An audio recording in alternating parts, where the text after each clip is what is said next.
November 1ರಂದು 2020 November 1ರಂದು ನೂತನ ಯರಗಟ್ಟಿ ತಾಲೂಕಿನ ಕೇಂದ್ರ ಕಚೇರಿ ಘೋಷಣೆಯಾಗಿ ಆ ತಾಲೂಕಿನ ಪ್ರಥಮ ಕನ್ನಡ ಸಾಹಿತ್ಯ ಸಮ್ಮೇಳನದ ದಿವ್ಯ ಸಾನ್ನಿಧ್ಯವನ್ನು ಗಮನಿಸಿ ನಮಗೆ ದರ್ಶನಾಶೀರ್ವಾದವನ್ನು ಕೊಟ್ಟು ಈ ಕಾರ್ಯಕ್ರಮದಿಂದ ನಿರ್ಗಮಿಸಿದಂತ ಮುರುಗೋಡು ಮಠದ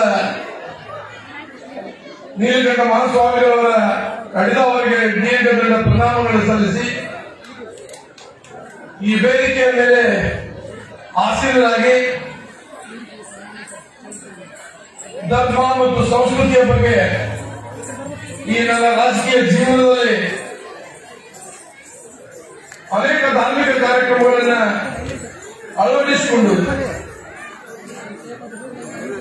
ನಡೆಸಲು ಅವಕಾಶ ಮಾಡಿಕೊಟ್ಟಂತ ಮುನವಳ್ಳಿಯ ಸೋಮಶೇಖರ ಮಠದ ಪರಮ ಪೂಜ್ಯರ ಪಾದಗಳಿಗೆ ದೀರ್ಘದಂಡ ಪ್ರಣಾಮಗಳನ್ನು ಸಲ್ಲಿಸಿ ಸವದತ್ತಿಯ ಮೂಲಿ ಮಠದ ಪರಮ ಪೂಜ್ಯರಾದ ಮಲ್ಲಿಕಾರ್ಜುನ ಶಿವಾಚಾರ್ಯ ಮಹಾಸ್ವಾಮಿಗಳವರ ಅಡಿದವರಗಳನ್ನು ವಂದಿಸಿ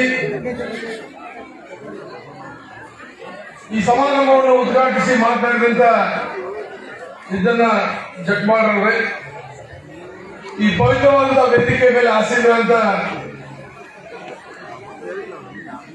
ಬೆಳಗಾವಿ ಜಿಲ್ಲೆಯ ಮಹಿಳಾ ಕನ್ನಡ ಸಾಹಿತ್ಯ ಪರಿಷತ್ತಿನ ಅಧ್ಯಕ್ಷರಾದ ಹಿರಿಯರು ಮಾತೋಶ್ರೀ ಮಂಗಲಾ ಮಠಮುಡ್ರವರೇ, ಉದ್ಘಾಟಕರಾಗಿ ಆಗಮಿಸಿದಂತ ನಮ್ಮವರಾದಂತ ನಂಜಣ್ಣ ಗುರುಗಳೇ, ಯರಗಟ್ಟಿ ತಾಲೂಕಿನ ಕನ್ನಡ ಸಾಹಿತ್ಯ ಪರಿಷತ್ತಿನ ಅಧ್ಯಕ್ಷರಾದ ರಾಜೇಂದ್ರ ವಾಲಿ ಅವರೇ, ಈ ಸಮ್ಮೇಳನದಲ್ಲಿ ಭಾಗವಹಿಸಿದಂತ ತಾಲೂಕು ಪಂಚಾಯತಿ ಅಧ್ಯಕ್ಷರಾದ ವಿನಯ್ ಕುಮಾರ್ ದೇಸಾಯಿ ಅವರೇ, ಈ ಭಾಗದ ಜಿಲ್ಲಾ ಪಂಚಾಯತ್ ಸದಸ್ಯರು ಹಿರಿಯರಾದ ಅಜಿತ್ ಕುಮಾರ್ ದೇಸಾಯಿ ಅವರೇ, ಪೇಡಿ ನಾಯಕರ ಅಧ್ಯಕ್ಷರು ಹಿರಿಯರಾದ ಜಗದೀಶ್ ಸಿದ್ದಿ ಅವರೇ, ಜಿಲ್ಲಾ ಪಂಚಾಯತ್ ಸದಸ್ಯರಾದ ಫಕೀರಪ್ಪ ಹಸನ್ ಅವರೇ, ಎಸ್ಎಂಸಿ ಅಧ್ಯಕ್ಷರಾದ ಪ್ರಕಾಶ್ ದರಿ ಅವರೇ, ಜಿಲ್ಲಾ ಪಂಚಾಯತ್ ಇನ್ನೊಬ್ಬ ಸದಸ್ಯರಾದ ವಿದ್ಯಾರಾಣಿ ಸೊಂದರವರೇ, ನನ್ನ ಜೊತೆ ಈ ಸಮ್ಮೇಳನ ಸಭಾಧ್ಯಕ್ಷರ ಒಂದು ಸಾರೋಡ್ನಲ್ಲಿ ಜೊತೆಯಾಗಿ ನನ್ನ ಧರ್ಮಪತ್ನಿ ಅಂತ ನಮ್ಮ ಅಮ್ಮನಿಯವರೇ, ಈ ಸಮ್ಮೇಳನವನ್ನು ಉದ್ಘಾಟಿಸಿದ ನಂತರ ಸಿದ್ದಣ್ಣ ಜಟ್ಮಾಡ್ ಅವರು, ಶ್ರೀಯುತ ಯರು ಪಾಟೀಲ್, ಪ್ರೊಫೆಸರ್ ಬಸವರಾಜ್ ಜಗಜಂಪಿ ಅವರು ಮಾತನಾಡಿದ ನಂತರ ಏನ್ ಮಾತಾಡಬೇಕು ಅನ್ನುವಂಥದ್ದು ಕೂಡ ಒಂದು ವ್ಯವಸ್ಥೆಯಲ್ಲಿ ಮಾತನಾಡಬೇಕಾಗಿದೆ. ಅದರಂತೆ ಈ ವೇದಿಕೆ ಮೇಲೆ ಆಸೀನಂತ ನಮ್ಮೆಲ್ಲ ಬೆಳಗಾವಿ ಜಿಲ್ಲೆಯಲ್ಲಿ ಆಗಮಿಸಿದಂತ ಎಲ್ಲ ತಾಲೂಕುಗಳ ಕನ್ನಡ ಸಾಹಿತ್ಯ ಪರಿಷತ್ತಿನ ಅಧ್ಯಕ್ಷರೇ, ನಮ್ಮ ಗೌರವಾನ್ವಿತ ಎಲ್ಲ ತಾಲೂಕು ಪಂಚಾಯತಿ ಸದಸ್ಯರೇ, ಈ ಕಾರ್ಯಕ್ರಮದಲ್ಲಿ ಆಗಮಿಸಿ ಬಿಡುಗಡೆ ಕಾರ್ಯಕ್ರಮದಿಂದ ನಿರ್ಗಮಿಸಿದಂತ ನಮ್ಮ ಗೌರವಾನ್ವಿತ ಜಿಲ್ಲಾಧಿಕಾರಿಗಳಾದ ಎನ್ ಜಿ ಹಿರೇಮಠರವರೇ, ಬ್ರಿಗೇಡಿಯ ಪೂರ್ವಿ ಮಠರೇ ಮತ್ತು ಈ ವ್ಯವಸ್ಥೆಯ ಪ್ರಥಮ ಸಾಹಿತ್ಯ ಸಮ್ಮೇಳನ ವ್ಯವಸ್ಥೆಯಲ್ಲಿ ಭಾಗವಹಿಸಿದಂತ ನಮ್ಮೆಲ್ಲ ಕನ್ನಡದ ಮನಸ್ಸುಗಳೇ, ಆತ್ಮೀಯ ಎಲ್ಲ ಸ್ನೇಹಿತರೇ, ಸುಮಾರು ಒಂದು ತಿಂಗಳ ಕಾಲದಿಂದ ಈ ವ್ಯವಸ್ಥೆಯನ್ನ ಬಹಳ ಅಚ್ಚುಕಟ್ಟಾಗಿ ನಡೆಸಲು ಸರ್ಕಾರವನ್ನು ಕೊಟ್ಟಂತ ಎಲ್ಲ ಮಹನೀಯರೇ ಮತ್ತು ಈ ವೇದಿಕೆ ಮೇಲೆ ಆಸಕ್ತಿ ಇನ್ನೂ ಎಲ್ಲ ಉಳಿದಂತ ಹಿರಿಯರೇ, ಮೊಗಲಿಯವರೇ, ಜಮಾದಾರಸ್ಥರೇ ಮತ್ತು ಇರುವಂತ ನಮ್ಮ ಕ್ಷೇತ್ರ ಶಿಕ್ಷಣಾಧಿಕಾರಿಗಳಾದ ಅಜಿತ್ ಕಂಬೋಲಿಯವರೇ, ತಹಸೀಲ್ದಾರ್ ಅಂತ ಪ್ರಶಾಂತ್ ಪಾಟೀಲ್ ಮತ್ತು ಈ ಕಾರ್ಯಕ್ರಮದಲ್ಲಿ ಪ್ರಾಸ್ತಾವಿಕವಾಗಿ ಮಾತನಾಡಿದಂತ ಎಲ್ಲ ಹಿರಿಯರೇ ಮತ್ತು ಸ್ವಾಗತ ಗೀತೆ ಮಾಡಿದಂತ ಎಲ್ಲ ಸಹೋದರಿಯರೇ, ಈ ಕಾರ್ಯಕ್ರಮವನ್ನ ಈ ನಾಡಿನಾದ್ಯಂತ ಈ ಜಗತ್ತಿನಾದ್ಯಂತ ಎಲ್ಲರಿಗೂ ಬಿತ್ತರಿಸಿದಂತ ನನ್ನೆಲ್ಲ ಆತ್ಮೀಯ ಮಾಧ್ಯಮದ ಸ್ನೇಹಿತರೆ, ಕೇವಲ ಕನ್ನಡ ಸಾಹಿತ್ಯ ಸಮ್ಮೇಳನ ಬಗ್ಗೆ ಅಷ್ಟೇ ಅಲ್ಲ, ನಾನು ಕಂಡ 3 ಅವಧಿಯ ರಾಜಕೀಯ ಜೀವನದ ಅಭಿವೃದ್ಧಿ ಪರವಾದಂತಹ ಕೆಲಸಗಳನ್ನ ಈ ಜಿಲ್ಲೆಗೆ ಮತ್ತು ಈ ರಾಜ್ಯಕ್ಕೆ ಕೊಟ್ಟಂತ ಎಲ್ಲ ಮಾಧ್ಯಮಗಳಿದ್ದಾರೆ. ಈ ಕಾರ್ಯಕ್ರಮದಲ್ಲಿ ಭಾಗವಹಿಸಿದಂತ ನನ್ನ ವಿಧಾನಸಭಾ ಕ್ಷೇತ್ರದ ಮತ್ತು ನೂತನ ಯರಗಟ್ಟಿ ತಾಲೂಕಿನ ಎಲ್ಲ ಹಿರಿಯರೇ, ಮಾಧ್ಯಮದ ಸ್ನೇಹಿತರೇ, ಸಂಗೀತ ಕಲಾ ಬಳಗವೇ, ಎಲ್ಲ ಅಧಿಕಾರಿ ಮಿತ್ರರೇ, ಇದು ನಾನು ಅದನ್ನೇ ಮಾತನಾಡ್ತಕ್ಕಂಥ ಸಂದರ್ಭದಲ್ಲಿ ಇದನ್ನ ಜಗಪಾಲ್ ಅವರು ಮಾತನಾಡಿದ ನಂತರ, ನನ್ನ ಕಲಿಸಿದ ಗುರು ಡಾಕ್ಟರ್ ಜಗಜೀವನ್ ಅವರು ಮಾತನಾಡಿದ ನಂತರ, ನಮ್ಮವರೇ ಆದಂತಹ ಎರಡು ಪಾಟೀಲ್ ಮಾತನಾಡಿದ ನಂತರ ನಾನು ಏನ್ ಮಾತಾಡಬೇಕಪ್ಪ ಅನ್ನುವಂಥದ್ದನ್ನ ಬಹಳ ವಿಚಾರ ಮಾಡಿ, ಇದು ನಾನೊಂದು ರಾಜಕೀಯ ಭಾಷಣವಲ್ಲ, ಇಲ್ಲಿ ನಾನೇನು ಯಾವುದಾದ್ರೂ ಒಂದು ಅಭಿವೃದ್ಧಿ ಕಾರ್ಯಗಳನ್ನು ಮಾಡೇನೆ, ಶಂಕುಸ್ಥಾಪನೆ ಮಾಡೇನೆ ಅನ್ನೋ ಸಮರ್ಥನೆ ಅಲ್ಲ. ಏನೇ ಇದ್ರೂ ಕನ್ನಡ ನಾಡನ್ನ ಕಟ್ಟಬೇಕು, ಕನ್ನಡ ಭಾಷೆ ಉಳಿಸಬೇಕು, ಕನ್ನಡ ಜನರನ್ನ ಗಳಿಸಬೇಕು, ಕನ್ನಡ ಮನಸ್ಸುಗಳಿಗೆ ನಾನು ಶರಣಾಗಬೇಕು ಅನ್ನುವಂತ ನುಡಿಯೊಂದಿಗೆ ನಾವು ಮಾತನಾಡಬೇಕಾದಂಥದ್ದು ನನ್ನ ಆದ್ಯ ಕರ್ತವ್ಯ ಇವತ್ತು ಭಾವಿಸಿಕೊಳ್ತೇನೆ. ಇದು ನನ್ನ ಅತ್ಯಂತ ನನ್ನ ಜೀವನದ ಪೂರ್ಣಮೆಯ ಸಮಯವೆಂದರೆ ಕರ್ನಾಟಕ ರಾಜ್ಯವು 1956 ನವೆಂಬರ್ 1ರಂದು ನೂತನ ರಾಜ್ಯವಾಗಿ ಉದಯವಾಯಿತು. ಅದೇ ರೀತಿಯಾಗಿ ಇಲ್ಲಿ ಕೂಡಿದಂತಹ ಅನೇಕ ಹಿರಿಯರು ಈ ಕನ್ನಡ ಸಾಹಿತ್ಯ ಸಮ್ಮೇಳನದಲ್ಲಿ ಭಾಗವಹಿಸಿದ ಪ್ರಮುಖರೆಲ್ಲ ಕೂಡಿಕೊಂಡು ನನಗೆ ಒಂದು ಕಾರಣಕ್ಕಾಗಿ ಭೇಟಿಯಾಗತಕ್ಕಂಥ ಒಂದು ಸಮಯವನ್ನು ಕೇಳಿದಾಗ ಏನು ಸಮಯ ಇದಕ್ಕೆ ಭೇಟಿಯಾಗಬೇಕಾದ್ರೆ ಯರಗಟ್ಟಿ ನಾಡಿನ ಮಹಾಜನತೆ ಬಂದು ಭೇಟಿ ಆಗಬೇಕಾದ್ರೆ ಏನಪ್ಪ ಅಂತ ಕೇಳಿದ್ರು.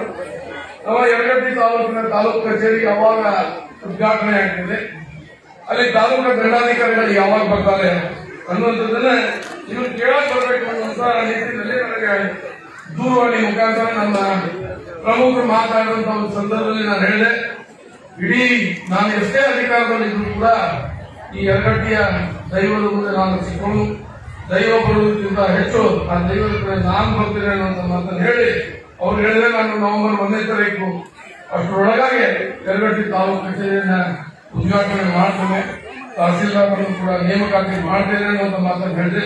ಅದೇ ಪ್ರಕಾರ ಮುರುಗೋಡು ಮಹಾಂತರ್ಜನಂತ ಶತಾಯುಷಿ ಮುರುಗೋಡು ಮಹಾಂತಪ್ಪನ ಒಂದು ಪುಣ್ಯಭೂಮಿಯಲ್ಲಿ ನೂತನ ತಾಲೂಕಾಗಿ ನವೆಂಬರ್ 2020 ನವೆಂಬರ್ 1ರಂದು ಅಸ್ತಿತ್ವಕ್ಕೆ ಬಂತು. ಅದಕ್ಕೆ ಸವದತ್ತಿಯ ಮಹಾಜನತೆ, ತಾಯಿ ರೇಣುಕಾಂಬೆಯ ಆಶೀರ್ವಾದ, ಶಿವಯೋಗಿ ಮುರುಗೋಡು ಮಹಾಂತಪ್ಪನವರ ಆಶೀರ್ವಾದ, ತಮ್ಮೆಲ್ಲರ ಸಹಕಾರ. ಇವತ್ತು ನಾವೇನಾದ್ರೂ ಒಂದು ಈ ಸಮ್ಮೇಳನ ಸರ್ವಾಧ್ಯಕ್ಷರಾಗಿ, ಅದರ ಜೊತೆಗೆ ವಿಧಾನಸಭೆ ಉಪಾಧ್ಯಕ್ಷರಾಗಿ ಈ ವೇದಿಕೆ ಮೇಲೆ ನಿಲ್ಲಬೇಕಾದ್ರೆ ನನ್ನ ಕುಟುಂಬಕ್ಕೆ ರಾಜಕೀಯ ಜೀವನವನ್ನು ಕೊಟ್ಟಂತ ಕರ್ಮಭೂಮಿ ಇವತ್ತು ಯಾವಾಗಲೂ ಇದೆ, ಅದು ಯರಗಟ್ಟಿ ಅಂತ ಹೇಳಬೇಕಾಗಿದೆ. ಬಹಳ ಮುಖ್ಯವಾಗಿ ಕೇವಲ ನನ್ನನ್ನು ಸಮ್ಮೇಳನ ಸಭಾಧ್ಯಕ್ಷ ಸರ್ವಾಧ್ಯಕ್ಷ ಮಾಡುವಂತ ಪ್ರಶ್ನೆ ಮಾಡುವಂತ ಸಮಯ ಇವತ್ತು ಜನರು ಮಾಡುವಂತದ್ದು ಅಲ್ಲ, ಯಾರು ಮಾಡುವಂತದ್ದಲ್ಲ. ಯರಗಟ್ಟಿಯನ್ನ ಅಭಿವೃದ್ಧಿ ಮಾಡುವಲ್ಲಿ ನನ್ನ ಪ್ರಾಮಾಣಿಕವಾದಂತಹ ಪ್ರಯತ್ನವನ್ನು ಮಾಡಿ ಇವತ್ತು 3 ಬಾರಿ ಶಾಸಕರಾಗಬೇಕಾದ್ರೆ ಇವತ್ತು ಒಟ್ಟು ಬಾರಿ 80 ಚುನಾವಣೆಗಳನ್ನು ನಡೆದಂತ ಸಂದರ್ಭದಲ್ಲಿ 6 ಚುನಾವಣೆಗಳಲ್ಲಿ ನಾನು ನನ್ನ ತಂದೆ 2 ಬಾರಿ, ನನ್ನ ಸಹೋದರ ಒಮ್ಮೆ, ನಾನು 3 ಬಾರಿ, 6 ಬಾರಿ ಚುನಾಯಿತರಾಗಬೇಕಾದ್ರೆ ಯರಗಟ್ಟಿ ಜನರ ಸವದತ್ತಿ ತಾಲೂಕಿನ ಮಹಾಜನರ ಆಶೀರ್ವಾದದೊಂದಿಗೆ ವೇದಿಕೆ ಮೇಲೆ ಆಶೀರ್ವಾದ ಎಲ್ಲ ಪೂರ್ವ ಪೂಜ್ಯರ ಆಶೀರ್ವಾದದೊಂದಿಗೆ ನಮ್ಮ ಮಾಧ್ಯಮದ ಸ್ನೇಹಿತರ ಸಹಕಾರದೊಂದಿಗೆ ಇವತ್ತು ನಾನು ಶಾಸಕನಾಗಿ ವಿಧಾನಸಭೆಯ ಉಪಾಧ್ಯಕ್ಷರಾಗಿ ಸೇವೆ ಸಲ್ಲಿಸತಕ್ಕಂಥ ಅವಕಾಶ ಸಿಕ್ಕಂತ ಸುದೈವದ ದಿನದಲ್ಲಿ ನಾನು ಈ ಸಮ್ಮೇಳನ ಸರ್ವಾಧ್ಯಕ್ಷನಾದದ್ದಕ್ಕಾಗಿ ನನ್ನ ಕುಟುಂಬದ ಪರವಾಗಿ, ನನ್ನ ವೈಯಕ್ತಿಕವಾಗಿ, ನನ್ನ ಮತದಾರರ ಪರವಾಗಿ ಈಗ ಈ ಕಾರ್ಯಕ್ರಮದಲ್ಲಿ ಸರ್ವಾಧ್ಯಕ್ಷರಾಗುವ ಅವಕಾಶ ಕೊಟ್ಟಂತ ಎಲ್ಲ ಮಾನವೀಯರಿಗೂ ಕೋಟಿ ಪ್ರಣಾಮಗಳನ್ನು ಸಲ್ಲಿಸುತ್ತೇನೆ. ಅದೇ ರೀತಿಯಾಗಿ ಕನ್ನಡ ಸಾಹಿತ್ಯ ಇತಿಹಾಸ ಪರಂಪರೆ, ತನ್ನದೇ ಆದಂತಹ ಪರಂಪರೆ ಬಹಳವಾಗಿರುವುದರಿಂದ ನಾನು ಇಲ್ಲಿ ಕನ್ನಡ ಸಾಹಿತ್ಯ ಸಮ್ಮೇಳನದಲ್ಲಿ ಬಂದು ನೋಡಿದಂತ ಸಂದರ್ಭದಲ್ಲಿ ನನಗೆ ದೃಶ್ಯ ಮಾಧ್ಯಮದಲ್ಲಿ, ಟಿವಿಯಲ್ಲಿ, ಸೋಷಿಯಲ್ ಮೀಡಿಯಾದಲ್ಲಿ ಮತ್ತು ಮೊಬೈಲ್ನಲ್ಲಿ ಈ ವ್ಯವಸ್ಥೆಯಲ್ಲಿ ನೋಡಿದಾಗ ನಾನು ನಮ್ಮ ಕರ್ನಾಟಕ ಕೇಂದ್ರ ಸರ್ಕಾರ 2008ರಿಂದ 13ರವರೆಗೆ ಇರ್ತಕ್ಕಂಥ ಸಂದರ್ಭದಲ್ಲಿ ಸನ್ಮಾನ್ಯ BS ಯಡಿಯೂರಪ್ಪ ನೇತೃತ್ವದಲ್ಲಿ ಇದ್ದಂತ ಸರ್ಕಾರ ವಿಶ್ವ ಕನ್ನಡ ಸಮ್ಮೇಳನ ಬೆಳಗಾವಿಯಲ್ಲಿ ಜರುಗಿದ್ದಿಲ್ಲ. ಅವತ್ತು ವಿಶ್ವ ಕನ್ನಡ ಸಮ್ಮೇಳನ ಇವತ್ತು ನನಗೆ ಮರುಕಳಿಸ್ತಾ ಇತ್ತು. ಇಲ್ಲಿ ವಿಶ್ವ ಕನ್ನಡ ಸಮ್ಮೇಳನ ನೂತನ ತಾಲೂಕಿನ ಎರಡಕ್ಕೆ ವಿಶ್ವ ಕನ್ನಡ ಸಮ್ಮೇಳನ ಕನ್ನಡ ಸಮ್ಮೇಳನ ಅನ್ನುವಂತ ಭಾವನೆಯಲ್ಲಿ ಒಳ್ಳೆ ರೀತಿಯಲ್ಲಿ ನನ್ನೆಲ್ಲ ಸ್ನೇಹಿತರು ಆಗ ಒಂದು ಆರ್ಗನೈಸೇಷನ್ ಮಾಡಿ ಬಹಳ ಯಶಸ್ವಿಯಾಗಿ ಅದರ ಕುಂಭಮೇಳ, ವಾದ್ಯಗಳು, ಆನೆ, ಸಾರೋಟದ ಎಲ್ಲದರಲ್ಲೂ ಕೂಡ ತಾವು ಮುಂಚೂಣಿಯಲ್ಲಿ ನಿಂತು ಈ ವಿಶ್ವ ಕನ್ನಡ ಸಮ್ಮೇಳನ ಮಾದರಿಯಲ್ಲಿ ನೂತನ ತಾಲೂಕಿನ ಯರಗಟ್ಟಿ ಸಾಹಿತ್ಯ ಸಮ್ಮೇಳನದಲ್ಲಿ ನನ್ನ ಕುಟುಂಬದ ಪರವಾಗಿ ಕುಟುಂಬವನ್ನೇ ಸರ್ವಾಧ್ಯಕ್ಷರಾಗಿ ಆಯ್ಕೆ ಮಾಡಿ ಗೌರವಿಸಿದ್ದಕ್ಕಾಗಿ ಮತ್ತೊಮ್ಮೆ ಅಭಿನಂದನೆಗಳನ್ನು ಸಲ್ಲಿಸುತ್ತೇನೆ. ಕನ್ನಡ ಭಾಷೆಗೆ ಅವಿಚ್ಛಿನ್ನ ಪರಂಪರೆ ಇದೆ. ಸಾವಿರಾರು ವರ್ಷಗಳ ಇತಿಹಾಸ ಇದೆ. ಅದ್ಭುತವಾದಂತಹ ಬದ್ಧ ಪರಂಪರೆ ಇದೆ. ಅತಿ ಹೆಚ್ಚು ಜ್ಞಾನಪೀಠ ಪಡೆದ ಹೆಗ್ಗಳಿಕೆ ಇದೆ. ಕ್ರಿಸ್ತಶಕ ಪೂರ್ವ ಕನ್ನಡ 1500ರಲ್ಲಿ ಕನ್ನಡ ಭಾಷೆಯ ಅಸ್ತಿತ್ವವನ್ನು ಸಂಶೋಧಕರು ಗುರುತಿಸಿರುವರು. ಕನ್ನಡ ಭಾಷೆಯ ಲಿಪಿ ಆವಿಷ್ಕಾರವಾದುದು ಕ್ರಿಸ್ತಶಕ ಪೂರ್ವ 3 ಮತ್ತು 4ನೇ ಶತಮಾನದಲ್ಲಿ ಪ್ರಮುಖವಾಗಿ ಸಾಮ್ರಾಟ್ ಅಶೋಕನ ಕಾಲದಲ್ಲಿ ಕನ್ನಡ ಲಿಪಿಗಳನ್ನು ವಿದ್ವಾಂಸರು ಗುರುತಿಸಿದರು. ಕನ್ನಡ ಅರಸು ಮನೆತನವೆಂದು ಒಂದು ಪ್ರಸಿದ್ಧ ಹೊಂದಿದ 5ನೇ ಶತಮಾನದ ಆಳ್ವಿಕೆ ಮಾಡಿದ ಬನವಾಸಿ ಕದಂಬರು ಕನ್ನಡ ಭಾಷೆಯನ್ನು ಆಡಳಿತ ರಾಜ್ಯ ಭಾಷೆಯಾಗಿ ಅಭಿವೃದ್ಧಿಪಡಿಸಿದರು. ಹಲವಾರು ಪಂಡಿತರಿಗೆ, ಕವಿಗಳಿಗೆ ರಾಜಾಶ್ರಯವನ್ನು ನೀಡಿ ಕಸ್ತೂರಿ ಕನ್ನಡದಲ್ಲಿ ವಿಪುಲವಾದ ಸಾಹಿತ್ಯದ ಮನ್ನಣೆ ನೀಡಿದರು. ಬನವಾಸಿ ಕದಂಬ ತಾಮ್ರದ ನಾಣ್ಯದಲ್ಲಿ ಕನ್ನಡ ಲಿಪಿಯ ಉಲ್ಲೇಖವನ್ನೇ ಕಾಣಬಹುದು. ಕ್ರಿಸ್ತಶಕ 450ರ ಮೊದಲ ಕನ್ನಡ ಶಾಸನ ಹಾಸನದ ಹಲ್ಮಿಡಿ ಶಾಸನವಾಗಿದೆ. 850ರಲ್ಲಿ ಉಪಲಬ್ಧವಾದಂತಹ ಕನ್ನಡದ ಮೊದಲ ಕೃತಿ ಶ್ರೀ ವಿಜಯನ್ ಕವಿರಾಜ ಮಾರ್ಗ ಕೃತಿಯ ಕನ್ನಡ ನಾಡಿನ ಭವ್ಯ ಇತಿಹಾಸದ ಹೆಗ್ಗುರುತಾಗಿದೆ. ವಿಶೇಷವಾಗಿ ತಿರುಕನ್ನಡ ನಾಡು ಒಪ್ಪಂದ ಒಂದು ಪ್ರತಿಕಾರವನ್ನು ಪ್ರಸ್ತಾಪಿಸಿರುವುದು ಸದ್ಯದ ಬೆಳಗಾವಿ ಜಿಲ್ಲೆ. ವಿಶೇಷವಾಗಿ ಯರಗಟ್ಟಿ ತಾಲೂಕು ನೂತನ ತಾಲೂಕಿಗೆ ಒಪ್ಪಂದಕ್ಕೆ ಸಮೀಪವಾಗಿ ಪ್ರದೇಶವಾಗಿರುವ ಭಾಷೆಗೆ ಐಚ್ಛಿಕ ಭಾಷೆ ಹೊಂದಿದೆ. ಕ್ರಿಸ್ತಶಕ 1910ರಲ್ಲಿ ರಾಷ್ಟ್ರಕೂಟರ ಅಧಿಪತ್ಯದಲ್ಲಿ ಕನ್ನಡ ಭಾಷೆ ಸ್ಫುಟವಾಯಿತು ಮತ್ತು 12ನೇ ಶತಮಾನದಲ್ಲಿ ಬಸವಣ್ಣನವರ ವಚನ ಚಳವಳಿಯ ಕನ್ನಡ ಸಾಹಿತ್ಯಕ್ಕೆ ವಿಶೇಷವಾದಂತಹ ಆಯಾಮವನ್ನು ತಂದುಕೊಟ್ಟು ಸುಲಭವೂ ಸರಳವೂ ಅನುಭವದ ಪ್ರಧಾನವಾದ ಹಾಗೂ ಸರ್ವರೂ ಓದುವ ಬರೆಯುವ ಜನಮಾನಸದ ಅಭಿವ್ಯಕ್ತಿಯ ಶಕ್ತಿಯಾಗಿ ವಚನ ಸಾಹಿತ್ಯ ಬೆಳೆಯಿತು. ಇದು ವಿಶ್ವ ಸಾಹಿತ್ಯಕ್ಕೆ ಕೊಟ್ಟ ಕನ್ನಡದ ವಿಶೇಷ ಕೊಡುಗೆಯಾಗಿದೆ. ಹೀಗೆ ಕನ್ನಡ ನಾಡನ್ನು ಆಳಿದ ಶತವಾಹನರು, ಗಂಗರು, ಕದಂಬರು, ಬಲ್ಯಾಣರು, ಚಾಲುಕ್ಯರು, ರಾಷ್ಟ್ರಕೂಟರು, ಹೊಯ್ಸಳರು, ವಿಜಯರು, ಅರಸರು, ಬಹುಮನಿ ಸುಲ್ತಾನರು, ಮೈಸೂರಿನ ಅರಸರು ಹಾಗೂ ಅನೇಕ ದೇಶಗತಿಗಳಿಂದ ಕನ್ನಡ ಭಾಷೆಯ ಮಹತ್ವದ ಕೊಡುಗೆಯನ್ನು ನೀಡಿ ಬೆಳೆಸಿದರು. 15ನೇ ಶತಮಾನದಲ್ಲಿ ಗುರುವ್ಯಾಸರ, ಹರಿದಾಸರ ಪರಂಪರೆಯ ದಾಸರ ಪದಗಳನ್ನು ಕೀರ್ತನೆಯನ್ನು ಜನಮಾನಸದಲ್ಲಿ ಭಕ್ತಿ ಸಂಚಲನ ಉಂಟು ಮಾಡಿದವು. ಪ್ರಮುಖ ಪುರಂದರದಾಸರು, ಕನಕದಾಸರು ಕನ್ನಡ ಸಾಹಿತ್ಯಕ್ಕೆ ಅಪಾರವಾದ ಕೊಡುಗೆಯನ್ನು ನೀಡಿದರು. ವ್ಯಾಪಾರ ಹಾಗೂ ಧರ್ಮ ಪ್ರಸಾರದ ಉದ್ದೇಶವಾಗಿಟ್ಟುಕೊಂಡು ಭಾರತಕ್ಕೆ ಬಂದ ಯುರೋಪಿಯನ್ನರು ಗಮನವಾಗಿ ರಾಜಕೀಯ ಅಧಿಕಾರ ಪಡೆದರು. ಬ್ರಿಟಿಷರ ಮುಂಬೈ ಕರ್ನಾಟಕದ ಭಾಗವಾಗಿದ್ದ ಕ್ರೈಸ್ತರ ಮಿಷನರಿಗಳ ಧರ್ಮಬೋಧಕರು ಇಂಗ್ಲಿಷ್ ಆಡಳಿತಾಧಿಕಾರಿಗಳನ್ನು ಕನ್ನಡ ಸಾಹಿತ್ಯ ಕ್ಷೇತ್ರಕ್ಕೆ ಮೂಲ ಕೊಡುಗೆಯನ್ನು ನೀಡಿರುವ ಮುಖ್ಯವಾಗಿ ರೆವೆಂಡ್ ಉತ್ತಂಗಿ ಜನತ್ವರ ಸೇವೆ ಕನ್ನಡಿಗರು ಸದಾ ಸ್ಮರಿಸುವಂತಿತ್ತು. ಸ್ವತಂತ್ರ ಪೂರ್ವದ ಚಳವಳಿಯಲ್ಲಿ ಧುಮುಕಿದ ಸ್ವತಂತ್ರ ಹೋರಾಟಗಾರ, ಜಾನಪದ ಸಂಶೋಧಕ, ಸಮಾಜ ಸೇವೆಯ ಅನೇಕ ಗ್ರಂಥಗಳನ್ನು ರಚಿಸಿದ ಶ್ರೇಷ್ಠ ಸಾಹಿತಿ ಕಲ್ಲೂರು ರಾಯನಗೌಡರ ಸೇವೆ ನಮಗೆಲ್ಲ ಸ್ಫೂರ್ತಿದಾಯಕವಾಗಿದೆ.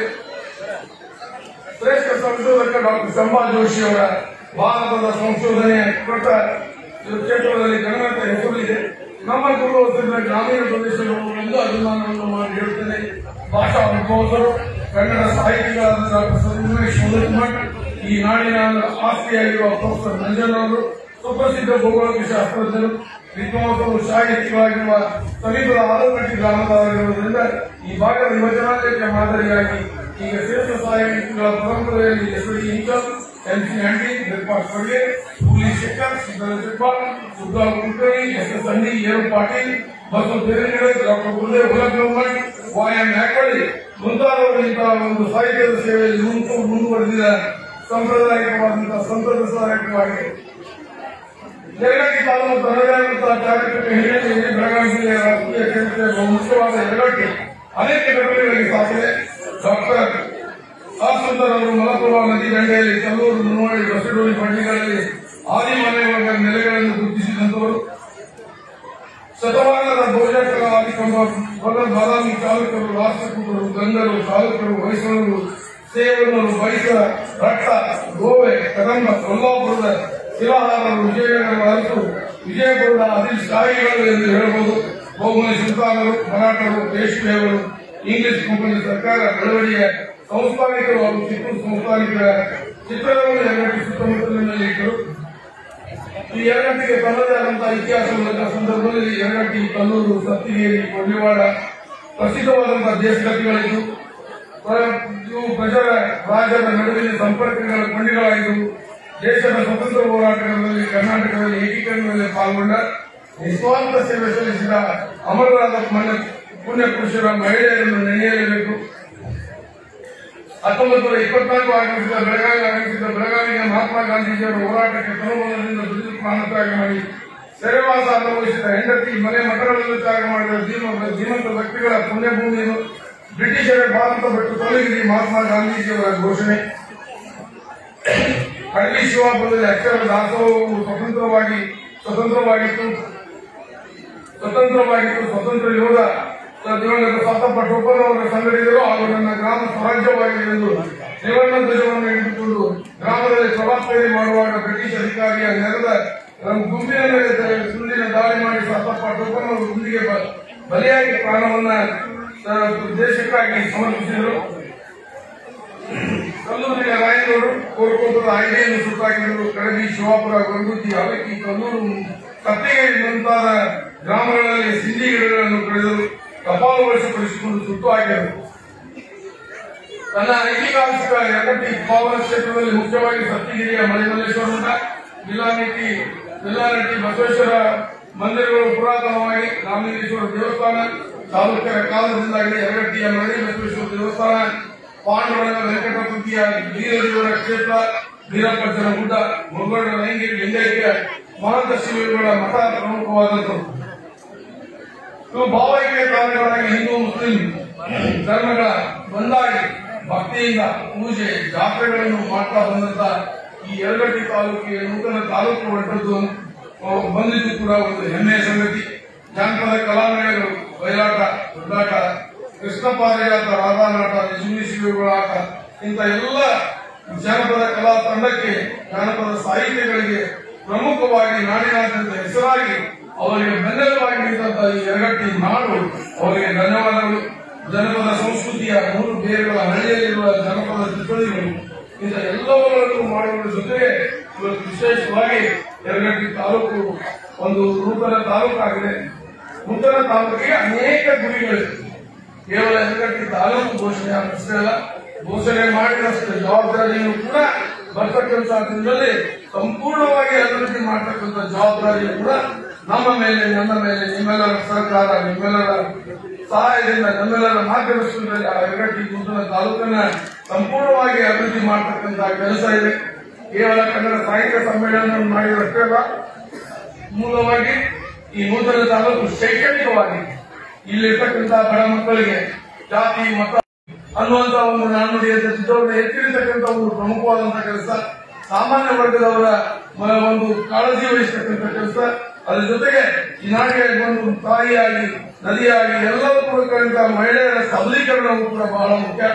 ಆರ್ಥಿಕ ಸೌಲಭ್ಯಗಳನ್ನು ಕೊಡ್ತಕ್ಕಂಥದ್ದು ಇವೆಲ್ಲವೂ ಕೂಡ ನಡೆದ ಈ ಸಾಹಿತ್ಯ ಸಮ್ಮೇಳನ ಅನೇಕ ಎಲ್ಲ ಯೋಜನೆಗಳು ನಡೆದರೂ ಕೂಡ ನಾವು ಎಲ್ಲವನ್ನೂ ಕೂಡ ನೆನೆಯಬೇಕಾಗ್ತದೆ.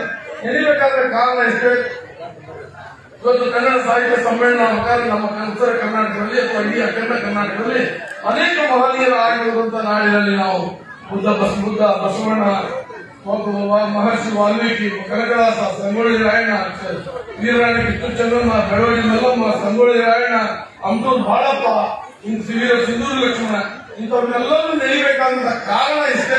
ಏನಪ್ಪಾ ಅಂದ್ರೆ ಅವರು ಅಂದಿನ ಕಾಲದಲ್ಲಿ ಇಷ್ಟು ಮಾಧ್ಯಮದ ವ್ಯವಸ್ಥೆ, ಇಷ್ಟು ಒಂದು ಸೋಷಿಯಲ್ ಮೀಡಿಯಾದ ವ್ಯವಸ್ಥೆ, ಯಾವುದೇ ವ್ಯವಸ್ಥೆ ಕೂಡ ಅವರು ಈ ನಾಡಿನ ಕಲ್ಯಾಣಕ್ಕಾಗಿ, ಈ ಜನರ ಮನುಕುಲದ ಕಲ್ಯಾಣಕ್ಕಾಗಿ ತಾವು ಹಟ್ಟಿಪಟ್ಟ ಸನ್ಮಾನಗಳನ್ನು ಮುಂದುವರಿಸಿಕೊಂಡು ಹೋಗಬೇಕು ಅಂತ ಹೇಳಿ ಅನೇಕ ಮಹನೀಯರ ಸ್ಮರಣೋತ್ಸವನ್ನ, ಜನ್ಮ ದಿನೋತ್ಸವನ್ನ ನಾವು ಆಚರಿಸ್ತಾ ಬಂದಿದ್ದೇವೆ. ಇದು ಬಹಳ ಮುಖ್ಯವಾದಂತದ್ದು. ಅಂತಂದ್ರೆ ಇದೆಲ್ಲ ಕಾರ್ಯಕ್ರಮಗಳಾದ ಕೂಡ ಈ ನಮ್ಮ ಭಾರತಕ್ಕೆ ಜಗತ್ತಿನ ಶ್ರೇಷ್ಠ ಸಂವಿಧಾನ ಭಾರತ ದೇಶಕ್ಕೆ ತನ್ನದೇ ಆದಂತಹ ಸಂವಿಧಾನದ ಒಂದು ನೆಲೆಗಟ್ಟಿನಲ್ಲಿ ಭಾರತ ಕಂಡ ದೇಶ ಕಂಡ ಅಪರೂಪದ ಸಂವಿಧಾನ ಡಾಕ್ಟರ್ ಬಿ.ಆರ್. ಅಂಬೇಡ್ಕರ್ ಅವರು ಬರೆದಂತಹ ಸಂವಿಧಾನವು ಕೂಡ ನಮಗೆ ಬಹಳ ಮುಖ್ಯ. ಎಲ್ಲ ವ್ಯವಸ್ಥೆಗಳು ಕೂಡ ಸಂವಿಧಾನ ತಳಹದಿಯ ಮೇಲೆ ನಡೀತಾ ಇದೆ. ಅಂತ ಒಂದು ಸಂದರ್ಭದಲ್ಲಿ ಇಲ್ಲಿ ನಾವು ಅನೇಕ ವ್ಯವಸ್ಥೆಗಳನ್ನ ಅಭಿವೃದ್ಧಿ ಮಾಡಬೇಕಾಗಿದೆ. ನಮ್ಮ ಜಿಲ್ಲಾಧ್ಯಕ್ಷ ಮಾತನಾಡಬೇಕಂತ ಸಂದರ್ಭದಲ್ಲಿ ಹೇಳಿದೆ, ಇವತ್ತು ನಾವು ಶಂಭಾ ಜೋಶಿ ಅವರ ನೆನಪಿಗಾಗಿ ನಗರದಲ್ಲಿ ಒಂದು ಸಮುದಾಯ ಭವನವನ್ನ ಕನ್ನಡ ಭವನವನ್ನ ಕಟ್ತೇವೆ ಅಂತ ಹೇಳಿ ಅದಕ್ಕೆ ನಾವು 10 ಲಕ್ಷ ರೂಪಾಯಿಗಳನ್ನು ಬಿಡುಗಡೆ ಮಾಡಿದ್ವಿ. ನಾನು 5 ಲಕ್ಷ ರೂಪಾಯಿ ಕೊಟ್ಟಿದ್ದೀನಿ. ಇನ್ನೂ ಬೇಕಾದ್ರೂ ನಾನು ಕೊಡ್ತೇನೆ. ನಾನು ಈ ಗಡರಕುಪ್ಪಲ್ಲಿ ಸಮುದಾಯ ಭವನವನ್ನ ಕನ್ನಡ ಸಾಹಿತ್ಯ ಭವನವನ್ನ ಮುಗಿಸ್ತೀನಿ ಅಂತ ಹೇಳಿ ನಾನು ಮನವಿ ಕೊಡ್ತೀನಿ ನಿರೀಕ್ಷೆಯಲ್ಲಿ ಇದ್ದಿರಲಿಲ್ಲ. ನೀವು ಯಲಗಟ್ಟಿಯಲ್ಲಿ ಸಾಹಿತ್ಯ ಸಮ್ಮೇಳನ ಮೊದಲ ಸಾಹಿತ್ಯ ಸಮ್ಮೇಳನ ಮಾಡಿದ್ದಕ್ಕಾಗಿ ಎಲ್ಲಾದ್ರೂ ಒಂದು ಸರ್ಕಾರದ ಸ್ಥಳವನ್ನು ಕೊಡಿಸಿ ಒಂದು ಭವ್ಯವಾದ ಕನ್ನಡ ಸಾಹಿತ್ಯ ಸಮ್ಮೇಳನ ಸಾಹಿತ್ಯ ಭವನವನ್ನ ಕಟ್ಟಿ ಅಂತ ಮನವಿ ಮಾಡಬೇಕು ಅಂತ ತಿಳ್ಕೊಂಡಿದ್ದೇನೆ ಅಂತ ಹೇಳ್ತೇನೆ. ಈಗಾಗಲೇ ನಮ್ಮ ತಾಲೂಕು ಅಧ್ಯಕ್ಷರ ಜೊತೆ ಮಾತನಾಡಿದೆ, ನಮ್ಮ ತಾಲೂಕು ಪಂಚಾಯತಿ ಕಾರ್ಯನಿರ್ವಾಹಕರ ಜೊತೆ ಮಾತನಾಡಿದೆ. ಬರ್ತಕ್ಕಂಥದ್ದಲ್ಲಿ ಸುಮಾರು 3 ರಿಂದ 4 ಗುಂಟೆಗಳಷ್ಟು ಸ್ಥಳವನ್ನು ಗುರುತಿಸಿ ಅದು ಉತ್ತಾರವನ್ನು ಕೊಡಿಸತಕ್ಕಂಥ ಕೆಲಸವನ್ನು ಮಾಡ್ತೇನೆ. ನಮ್ಮ ಕರ್ನಾಟಕ ಸರ್ಕಾರ ಭಾಷೆ ಜಲ ಭಾಷೆ ನೆಲ ಬಂದಂತ ಸಂದರ್ಭದಲ್ಲಿ ಯಾವುದೋ ಪರಿಣಿತರಿದೆ ನಮ್ಮ ಸನ್ಮಾನ ಯಡಿಯೂರಪ್ಪನವರ ನೇತೃತ್ವದಲ್ಲಿರ್ತಕ್ಕಂಥ ಸರ್ಕಾರ ಭಾಷೆಯನ್ನು ಉಳಿಸಬೇಕು, ಭಾಷೆಯನ್ನು ಬೆಳೆಸಬೇಕು, ಅನ್ಯ ಭಾಷೆಯನ್ನು ಪ್ರೀತಿಸಬೇಕು. ಜೀವನದಲ್ಲಿ ಬರೀ ಕೇವಲ ಕನ್ನಡ ಒಂದು ನಮಗೆ ಬಹಳ ಮುಖ್ಯವಾದದ್ದು. ತಾಯಿಯಾಗಿ ಮೊದಲು ದೇವರುವಾಗಿ ಕನ್ನಡ ಭಾಷೆಯೂ ಕೂಡ ನಮ್ಮ ಜೀವನದಲ್ಲಿ ಮೊದಲ ಆದ್ಯತೆಯ ಭಾಷೆಯಾಗಿ ಬೆಳೆಯಬೇಕು. ಕನ್ನಡ ಆಸಕ್ತರಾಗಿ ನಾವು ಬೆಳೆಯಬೇಕು. ಕನ್ನಡ ಭಾಷೆಯನ್ನು ಉಳಿಸಬೇಕು, ಬೆಳೆಸಬೇಕು. ನಮ್ಮ ಮಕ್ಕಳೆಲ್ಲ ಕನ್ನಡ ಶಾಲೆಯನ್ನು ಕಲಿಯಬೇಕು, ಅನ್ಯ ಭಾಷೆಯನ್ನು ಪ್ರೀತಿಸಬೇಕು ಅನ್ನುವಂತಹ ನಿಟ್ಟಿನಲ್ಲಿ ಈ ಕನ್ನಡ ಸಾಹಿತ್ಯ ಸಮ್ಮೇಳನದ ಸರ್ವಾಧ್ಯಕ್ಷನಾಗಿ ಮಾತನಾಡ್ತೇನೆ. ಈ ಯಲಗಟ್ಟಿ ತಾಲೂಕನ್ನ 2023 ಒಳಗಾಗಿ ಸಂಪೂರ್ಣವಾಗಿ ಅಭಿವೃದ್ಧಿಪಡಿಸುವ ಪ್ರಾಮಾಣಿಕವಾದ ಪ್ರಯತ್ನವನ್ನು ಮಾಡ್ತೇನೆ ಅನ್ನುವಂತ ಮಾತನ್ನು ಹೇಳ್ತೇನೆ. ಇವತ್ತು ಯಲಗಟ್ಟಿ ತಾಲೂಕು ಆಡಳಿತಾತ್ಮಕವಾಗಿರ್ಬೇಕು, ಅದನ್ನು ನಾನು ಸ್ವಾಗತ ಮಾಡ್ತೇನೆ. ಆದ್ರೆ ನಮ್ಮ ಕುಟುಂಬಕ್ಕೆ ನನಗೆ 3 ಬಾರಿ, ನನ್ನ ತಂದೆಗೆ 2 ಬಾರಿ, ನನ್ನ ಸಹೋದರಿಗೆ 1 ಬಾರಿ, 6 ಬಾರಿ ರಾಜಕೀಯ ಜೀವನಕ್ಕೆ ಕರ್ಮಭೂಮಿ ಯಾವುದಾದ್ರೂ ಇದ್ರೆ ಇಡೀ ಕನ್ನಡ ಸವದತ್ತಿ ವಿಧಾನಸಭಾ ಕ್ಷೇತ್ರ, ಅದರಲ್ಲಿ ಮುಖ್ಯವಾಗಿ ಯಲಗಟ್ಟಿ ಅಂತ ಹೇಳಬೇಕಾಗ್ತದೆ. ಯಲಗಟ್ಟಿ ಭಾಗ ಅಂತ ಹೇಳಬೇಕಾಗ್ತದೆ. ಅದನ್ನು ನಾವು ಹೃದಯ ತುಂಬಿ ಸ್ಮರಿಸ್ತೇನೆ. ಅನೇಕ ಮಾತನಾಡ್ತಕ್ಕಂಥ ಸಂದರ್ಭದಲ್ಲಿ ಕೂಡ ನಮ್ಮ ಏರೋ ಪಾಟೀಲ್ ಮಾತನಾಡ್ತಕ್ಕಂಥ ಸಂದರ್ಭದಲ್ಲಿ ಜನಪದ ಸಾಹಿತ್ಯ ಸಮ್ಮೇಳನವನ್ನು ನನ್ನ ತಂದೆ ಕಾಲದಲ್ಲಿ ಮಾಡಿದ್ವಿ. ನಾವು ಇಲ್ಲಿ ಅವರನ್ನು ಉಳಿಸಿ ಕಾರ್ಯಕ್ರಮವನ್ನು ಮಾಡಿದ್ವಿ. ಅನೇಕ ಕಾರ್ಯಕ್ರಮಗಳನ್ನ ನಿಮ್ಮೆಲ್ಲರ ಸರ್ಕಾರದಿಂದ ಮಾಡಿದ್ರೆ ಇವತ್ತು ನಾನು ಶಾಸಕನಾಗಿರ್ಬೋದು. ಆದ್ರೆ ಇವತ್ತು ಕೂಡ ನನ್ನ ರಾಜ್ಯದ ಉಪಾಧ್ಯಕ್ಷನಾಗಿ ಕೂಡ ನನ್ನ ಮತಕ್ಷೇತ್ರಕ್ಕೆ ನಾನು ಸೇವಕನಂತ ಹೇಳಿ ಮಾತು ಕೊಡ್ತೇನೆ. ಇನ್ನು ಸೇವಕನಾಗಿ ಕೆಲಸ ಮಾಡ್ತೇನೆ. ನಿಮ್ಮ ಆಶೀರ್ವಾದ ಇರುವಂತೆ ನನ್ನ ಕೊನೆಯ ಕ್ಷೇತ್ರದ ಸೇವೆಯನ್ನು ಮಾಡ್ತೇನೆ ಅನ್ನೋ ಮಾತನ್ನು ಕೂಡ ಹೇಳ್ತೇನೆ. ಈ ಕ್ಷೇತ್ರವನ್ನು ಬೆಳೆಸ್ತಕ್ಕಂಥ ನೋಡಿರ್ತಕ್ಕಂಥ ಮಾತನ್ನ ಮಾಡೋಣ. ಬರ್ತಕ್ಕಂಥ ಜಿಲ್ಲೆಯ ಮುಂದಿನ ಚುನಾವಣೆ, ಜಿಲ್ಲಾಧ್ಯಕ್ಷರ ಚುನಾವಣೆ ಮುಗಿದ ನಂತರ ಮುಂದಿನ ಬರ್ತಕ್ಕಂಥ ಜಿಲ್ಲಾಧ್ಯಕ್ಷರು ಅನುಮತಿ ಕೊಟ್ಟರೆ ಇದೇ ಮೈದಾನದಲ್ಲಿ ಜಿಲ್ಲಾ ಸಾಹಿತ್ಯ ಸಮ್ಮೇಳನವನ್ನು ಕೂಡ ಮಾಡೋಣ ಹೇಳ್ತಾರೆ. ಬರ್ತಕ್ಕಂಥ ಜಿಲ್ಲೆಯಲ್ಲಿ ಕೇವಲ ನಾವು ರಾಜಕೀಯವಾಗಿ ಅಭಿವೃದ್ಧಿಯನ್ನು ಮಾಡಿದ್ರೆ ಸಾಧ್ಯ. ಕುಡಿಯುವ ನೀರು ಕೊಡಬಹುದು, ವಿದ್ಯುತ್ ಕೊಡಬಹುದು, ಮಕ್ಕಳಿಗೆ ಶಿಕ್ಷಣವನ್ನು ಕೊಡಬಹುದು, ಅನೇಕ ಅಸಹಾಯಕರಿಗೆ ಒಂದು ಹ್ಯಾಂಡಿಕ್ಯಾಪ್ ಪೆನ್ಷನ್ ಕೊಡಬಹುದು, ವಿಧವಾ ಪೆನ್ಷನ್ ಕೊಡಬಹುದು, ಅಂಗನವಾಡಿ ಮಕ್ಕಳಿಗೆ ಸಹಾಯ ಊಟವನ್ನು ಕೊಡಬಹುದು, ಗರ್ಭಿಣಿಯರಿಗೆ ಅನೇಕ ಸೌಲಭ್ಯಗಳನ್ನು ಕೊಡ್ತಕ್ಕಂಥ ಸರ್ಕಾರ ಕೊಡ್ತಕ್ಕಂಥ ಎಲ್ಲ ಮೂಲಭೂತ ಸೌಲಭ್ಯಗಳನ್ನು ನಾವು ಕೊಡಿಸಬೇಕು. ಅದರ ಜೊತೆಗೆ ಮುಖ್ಯವಾಗಿ ನಾವೆಲ್ಲ ಒಂದು ಒಂದೇ ತಾಯಿ ಮಕ್ಕಳು, ಭಾರತಾಂಬೆಯ ಮಕ್ಕಳು, ಕನ್ನಡಾಂಬೆಯ ಮಕ್ಕಳು ಅನ್ನುವಂತ ಈ ನಿಟ್ಟಿನಲ್ಲಿ ನಾವೆಲ್ಲರೂ ಕೂಡ ಶಾಂತತೆಯಿಂದ, ಸೌಹಾರ್ದತೆಯಿಂದ ಸರ್ವರಿಗೂ ಸಮಬಾಳ ಅನ್ನುವಂತ ರೀತಿಯಲ್ಲಿ ನಾವು ಬದುಕನ್ನು ಕಟ್ಟಬೇಕು, ಬದುಕನ್ನು ನಡೆಸಬೇಕು ಅನ್ನುವ ನಿಟ್ಟಿನಲ್ಲಿ ಸಂಪೂರ್ಣವಾದಂತಹ ಸಹಕಾರವನ್ನ ಅದು 12 ವರ್ಷಗಳ ಕಾಲ ಒಂದು ರಾಜಕೀಯ ಬದುಕಿನಲ್ಲಿ ಯಾವುದೇ ಮತೀಯ ಗಲಭೆಗಳಾಗಿ, ಯಾವುದೇ ಭಾಷಾ ಗಲಭೆಗಳಾಗಿ, ಯಾವುದೇ ಭಾಗಗಳಲ್ಲಿ ಅಭಿವೃದ್ಧಿಗೆ ತಾರತಮ್ಯವನ್ನು ಮಾಡದೆ ಸರ್ವರಿಗೂ ಸಮಬಾಳ ಅನ್ನುವಂತ ರೀತಿಯಲ್ಲಿ, ಸರ್ವಜನಾಂಗದ ಶಾಂತಿಯ ತೋಟ ಅನ್ನುವಂತ ರೀತಿಯಲ್ಲಿ ಇಡೀ ವಿಧಾನಸಭಾ ಕ್ಷೇತ್ರವನ್ನು ಸರ್ವಾಂಗೀಣ ಅಭಿವೃದ್ಧಿಗಾಗಿ ನನ್ನ ಜೀವನವನ್ನೇ ಕೊಟ್ಟು ಅಭಿವೃದ್ಧಿಯನ್ನು ಮಾಡ್ತಾ ಇದ್ದೇನೆ ಅನ್ನುವಂಥದ್ದನ್ನ ನಮ್ಮೆಲ್ಲರಿಗೆ ಮನವರಿಕೆ ಮಾಡಿಕೊಟ್ಟು ಬಹಳ ಮುಖ್ಯವಾಗಿ ಇವತ್ತು ಕನ್ನಡ ಸಾಹಿತ್ಯ ಸಮ್ಮೇಳನ ಇವತ್ತು ಹೊಸ ತಾಲೂಕು ಸಮ್ಮೇಳನ ಸರ್ವಾಧ್ಯಕ್ಷರು ಆಗಬೇಕು ವಿನಂತಿ ಮಾಡಿಕೊಂಡಾಗ ಸುಮಾರು 15-20 ದಿವಸಗಳಿಂದ ಅದು ಮಾಡಿಕೊಂಡು ಬೇಡ ದಯ ಸಾಹಿತಿಗಳಿಗೆ ಕೂಡ ನಾವು ಸಾಹಿತ್ಯ ಕ್ಷೇತ್ರದಲ್ಲಿ ಇಲ್ಲ, 4 ಸಾಹಿತ್ಯ ಕ್ಷೇತ್ರದಲ್ಲಿ ಇಲ್ಲ ಅಂತಂದ್ರೆ ಇವತ್ತು ನಾನೇನಾದ್ರೂ ನಿಂತು ಮಾತಾಡ್ತಿದ್ದೆ. ನನ್ನ ಕಲಿಸಿದ ಗುರುಗಳಿಗೆ ಸೇವೆ ಸಲ್ತಾ ಇದೆ, ಈ ಮಾತುಗಳ ಸೇವೆ ಸಲ್ತಾ ಇದೆ ಅನ್ನೋದು ಮಾತು ಕೂಡ ಹೇಳಬೇಕಾಗಿದೆ. ನಮ್ಮ ಜಗ್ಬಾಳ್ ಮಾತಾಡ್ತಕ್ಕಂಥ ಸಂದರ್ಭದಲ್ಲಿ ಹೇಳಿ ನಂಜನಗೌಡ ಸರ್ ಹೇಳಿದ್ರು, ಆಮೇಲೆ ಎಚ್ ಎಸ್ ಪಾಟೀಲ್ ಹೇಳಿದ್ರು, ಎಲ್ಲರೂ BH ಪಾಟೀಲ್ ಎಲ್ಲರೂ ಹೇಳಿದ್ರು. ನಾನು ಕೂಡ ಹೇಳಿಲ್ಲ ಅಂದ್ರೆ ತಪ್ಪಾಗಿ ಯಾವ ಶಾಲೆ ಕಲಿಸಿರ್ತೀವಿ ಅಂತ ಹೇಳಿ. ನೀವು ಕನ್ನಡ ಶಾಲೆಯಲ್ಲೇ ಕಲಿಸಿ ಚೆಕ್ ಮಾಡೋರು ಎಲ್ಲಕ್ಕಾಗ ನಾನು ನಮ್ಮ ಮನೆಯಲ್ಲಿ ನಾನು ದಿನನಿತ್ಯ ನನ್ನ ತಾಯಿಗೆ ನಾನು ನಿಂತೀನಿ ನನ್ನ ಮಕ್ಕಳಿಗೆ ಪ್ರಿಪೇರ್ ಮಾಡ್ಕೊಂಡ್ರಿ. ಹೋಗು ಇಂಗ್ಲಿಷ್ ಮೀಡಿಯಂ ಶಾಲೆ ತೆಗೆದು ಇಂಗ್ಲಿಷ್ ಮೀಡಿಯಂ ಸ್ಕೂಲಾಗ ಶಾಲೆ ಕೇಳಿರ್ತೀವಿ ನೀವು. ನಿಮ್ಮ ಮಕ್ಕಳು ನಾನು ಒಂದೇ ಕಂಪೇರ್ ಶಾಲೆ ಕೊಡ್ತೀನಿ. ಏನ್ ಮಾಡ್ತೀನಿ ಇಂಗ್ಲಿಷ್ ಮೀಡಿಯಂ ಕೊಡ್ತೀನಿ ಮುಂದೆ ಒಂದು ಹೋಗಂತ ನಾನು ಬೆಳೆ ಹೇಳ್ತೀನಿ. ಶಾಲೆ ಕಲ್ತು ನಾವು ಒಂದೇ ತರ ಹೇಳ್ತೀವಿ. ನಾವು ಅದೇ ನಮಗೆ ಈಗ ಮಧ್ಯಾಹ್ನ ಎಲ್ಲ ಇದ್ದಂತ ಬೆಂಗಳೂರಿನಲ್ಲಿ ಇದ್ದಂತ ಮನೆಯಿಂದ ಒಂದೇ ತರ ಹುಲಿಗುಡಿಯಲ್ಲಿ ಕಲಿತೆ ಮುಂಜಾನೆ ಬಹಳ ನಿಷ್ಠಾವಂತರು, ಬಹಳ ಸಹಜ ಕೌಶಲ್ಯಶೀಲರು. ಅದ್ರ ನಂತರ ನಮ್ಮಲ್ಲಿ ಈ 1ನೇ 2ನೇ ತನ ಅಂಬೇಡ್ಕರ್ ನಗರದಲ್ಲಿ ಕಲ್ತ್ವಿ, 3ನೇ ತನ 4ನೇ ಕನ್ನಡ 5ನೇ ನಂಬರ್ ಶಾಲೆ ಬಂದ್ವಿ. ಮುಂದೆ ನಾವು 5ನೇ 6ನೇ ಶಾಲೆ ಕಲಿಬೇಕಾದ್ರೆ ನನಗೂ ಕಲಿಸಿದ ಶಿಕ್ಷಕರನ್ನ ಜಗಮಾಳಷ್ಟು ವಯಸ್ಸಿನಲ್ಲಿ ವಯೋವೃದ್ಧರಾಗಿ ಅವ್ರು ನಡೆಸ್ಬಿಡ ಇನ್ನೂ ಚಿಕ್ಕ ನನಗೆ ವಯಸ್ಸಾದಷ್ಟು ಸರ್ವಿಸ್ ಮಾಡೋಣ. ಕನ್ನಡ ಭಾಷೆಯಲ್ಲಿ ಕನ್ನಡದಲ್ಲಿ ಎಲ್ಲರೂ ಕೂಡ ಮಾಡಿದಂತದ್ದು ನನಗೂ ಕಲಿತಂದು ನಾನು ನೆನೆಸ್ಬೇಕಾಗಿದೆ. ನಾನು ಕನ್ನಡ ಶಾಲೆ ಬಂಡೂರಿನಲ್ಲಿ ಕಲಿತಕ್ಕಂಥ ಸಂದರ್ಭದಲ್ಲಿ 5ನೇ ತಕ್ಕೆ SK ಹೈಸ್ಕೂಲ್ ಶಾಲೆಗೆ ಅಡ್ಮಿಷನ್ ಮಾಡಿದೆ. ಇಂಗ್ಲಿಷ್ ಕಲಿಬೇಕಾದಂತ ಬಂದಿತ್ತು ಪರಿಸ್ಥಿತಿ. ಚಟಡಿ ಅಂತ ಹೇಳಿ ನಮ್ಮ BS ಬಸವರಾಜ್ ಚಟಡಿ ಅಂತ ಹೇಳಿ ನಮ್ಮ ಇಂಗ್ಲಿಷ್ ಟೀಚರು, ಪಾಠ ಮಾಡಿದ್ರು, ಕನ್ನಡ ಟೀಚರು, ಮತ್ತೆ ಮುಸುಗಿರಿ ಸರು, ಕಬ್ಬೂರ್ ಸರು.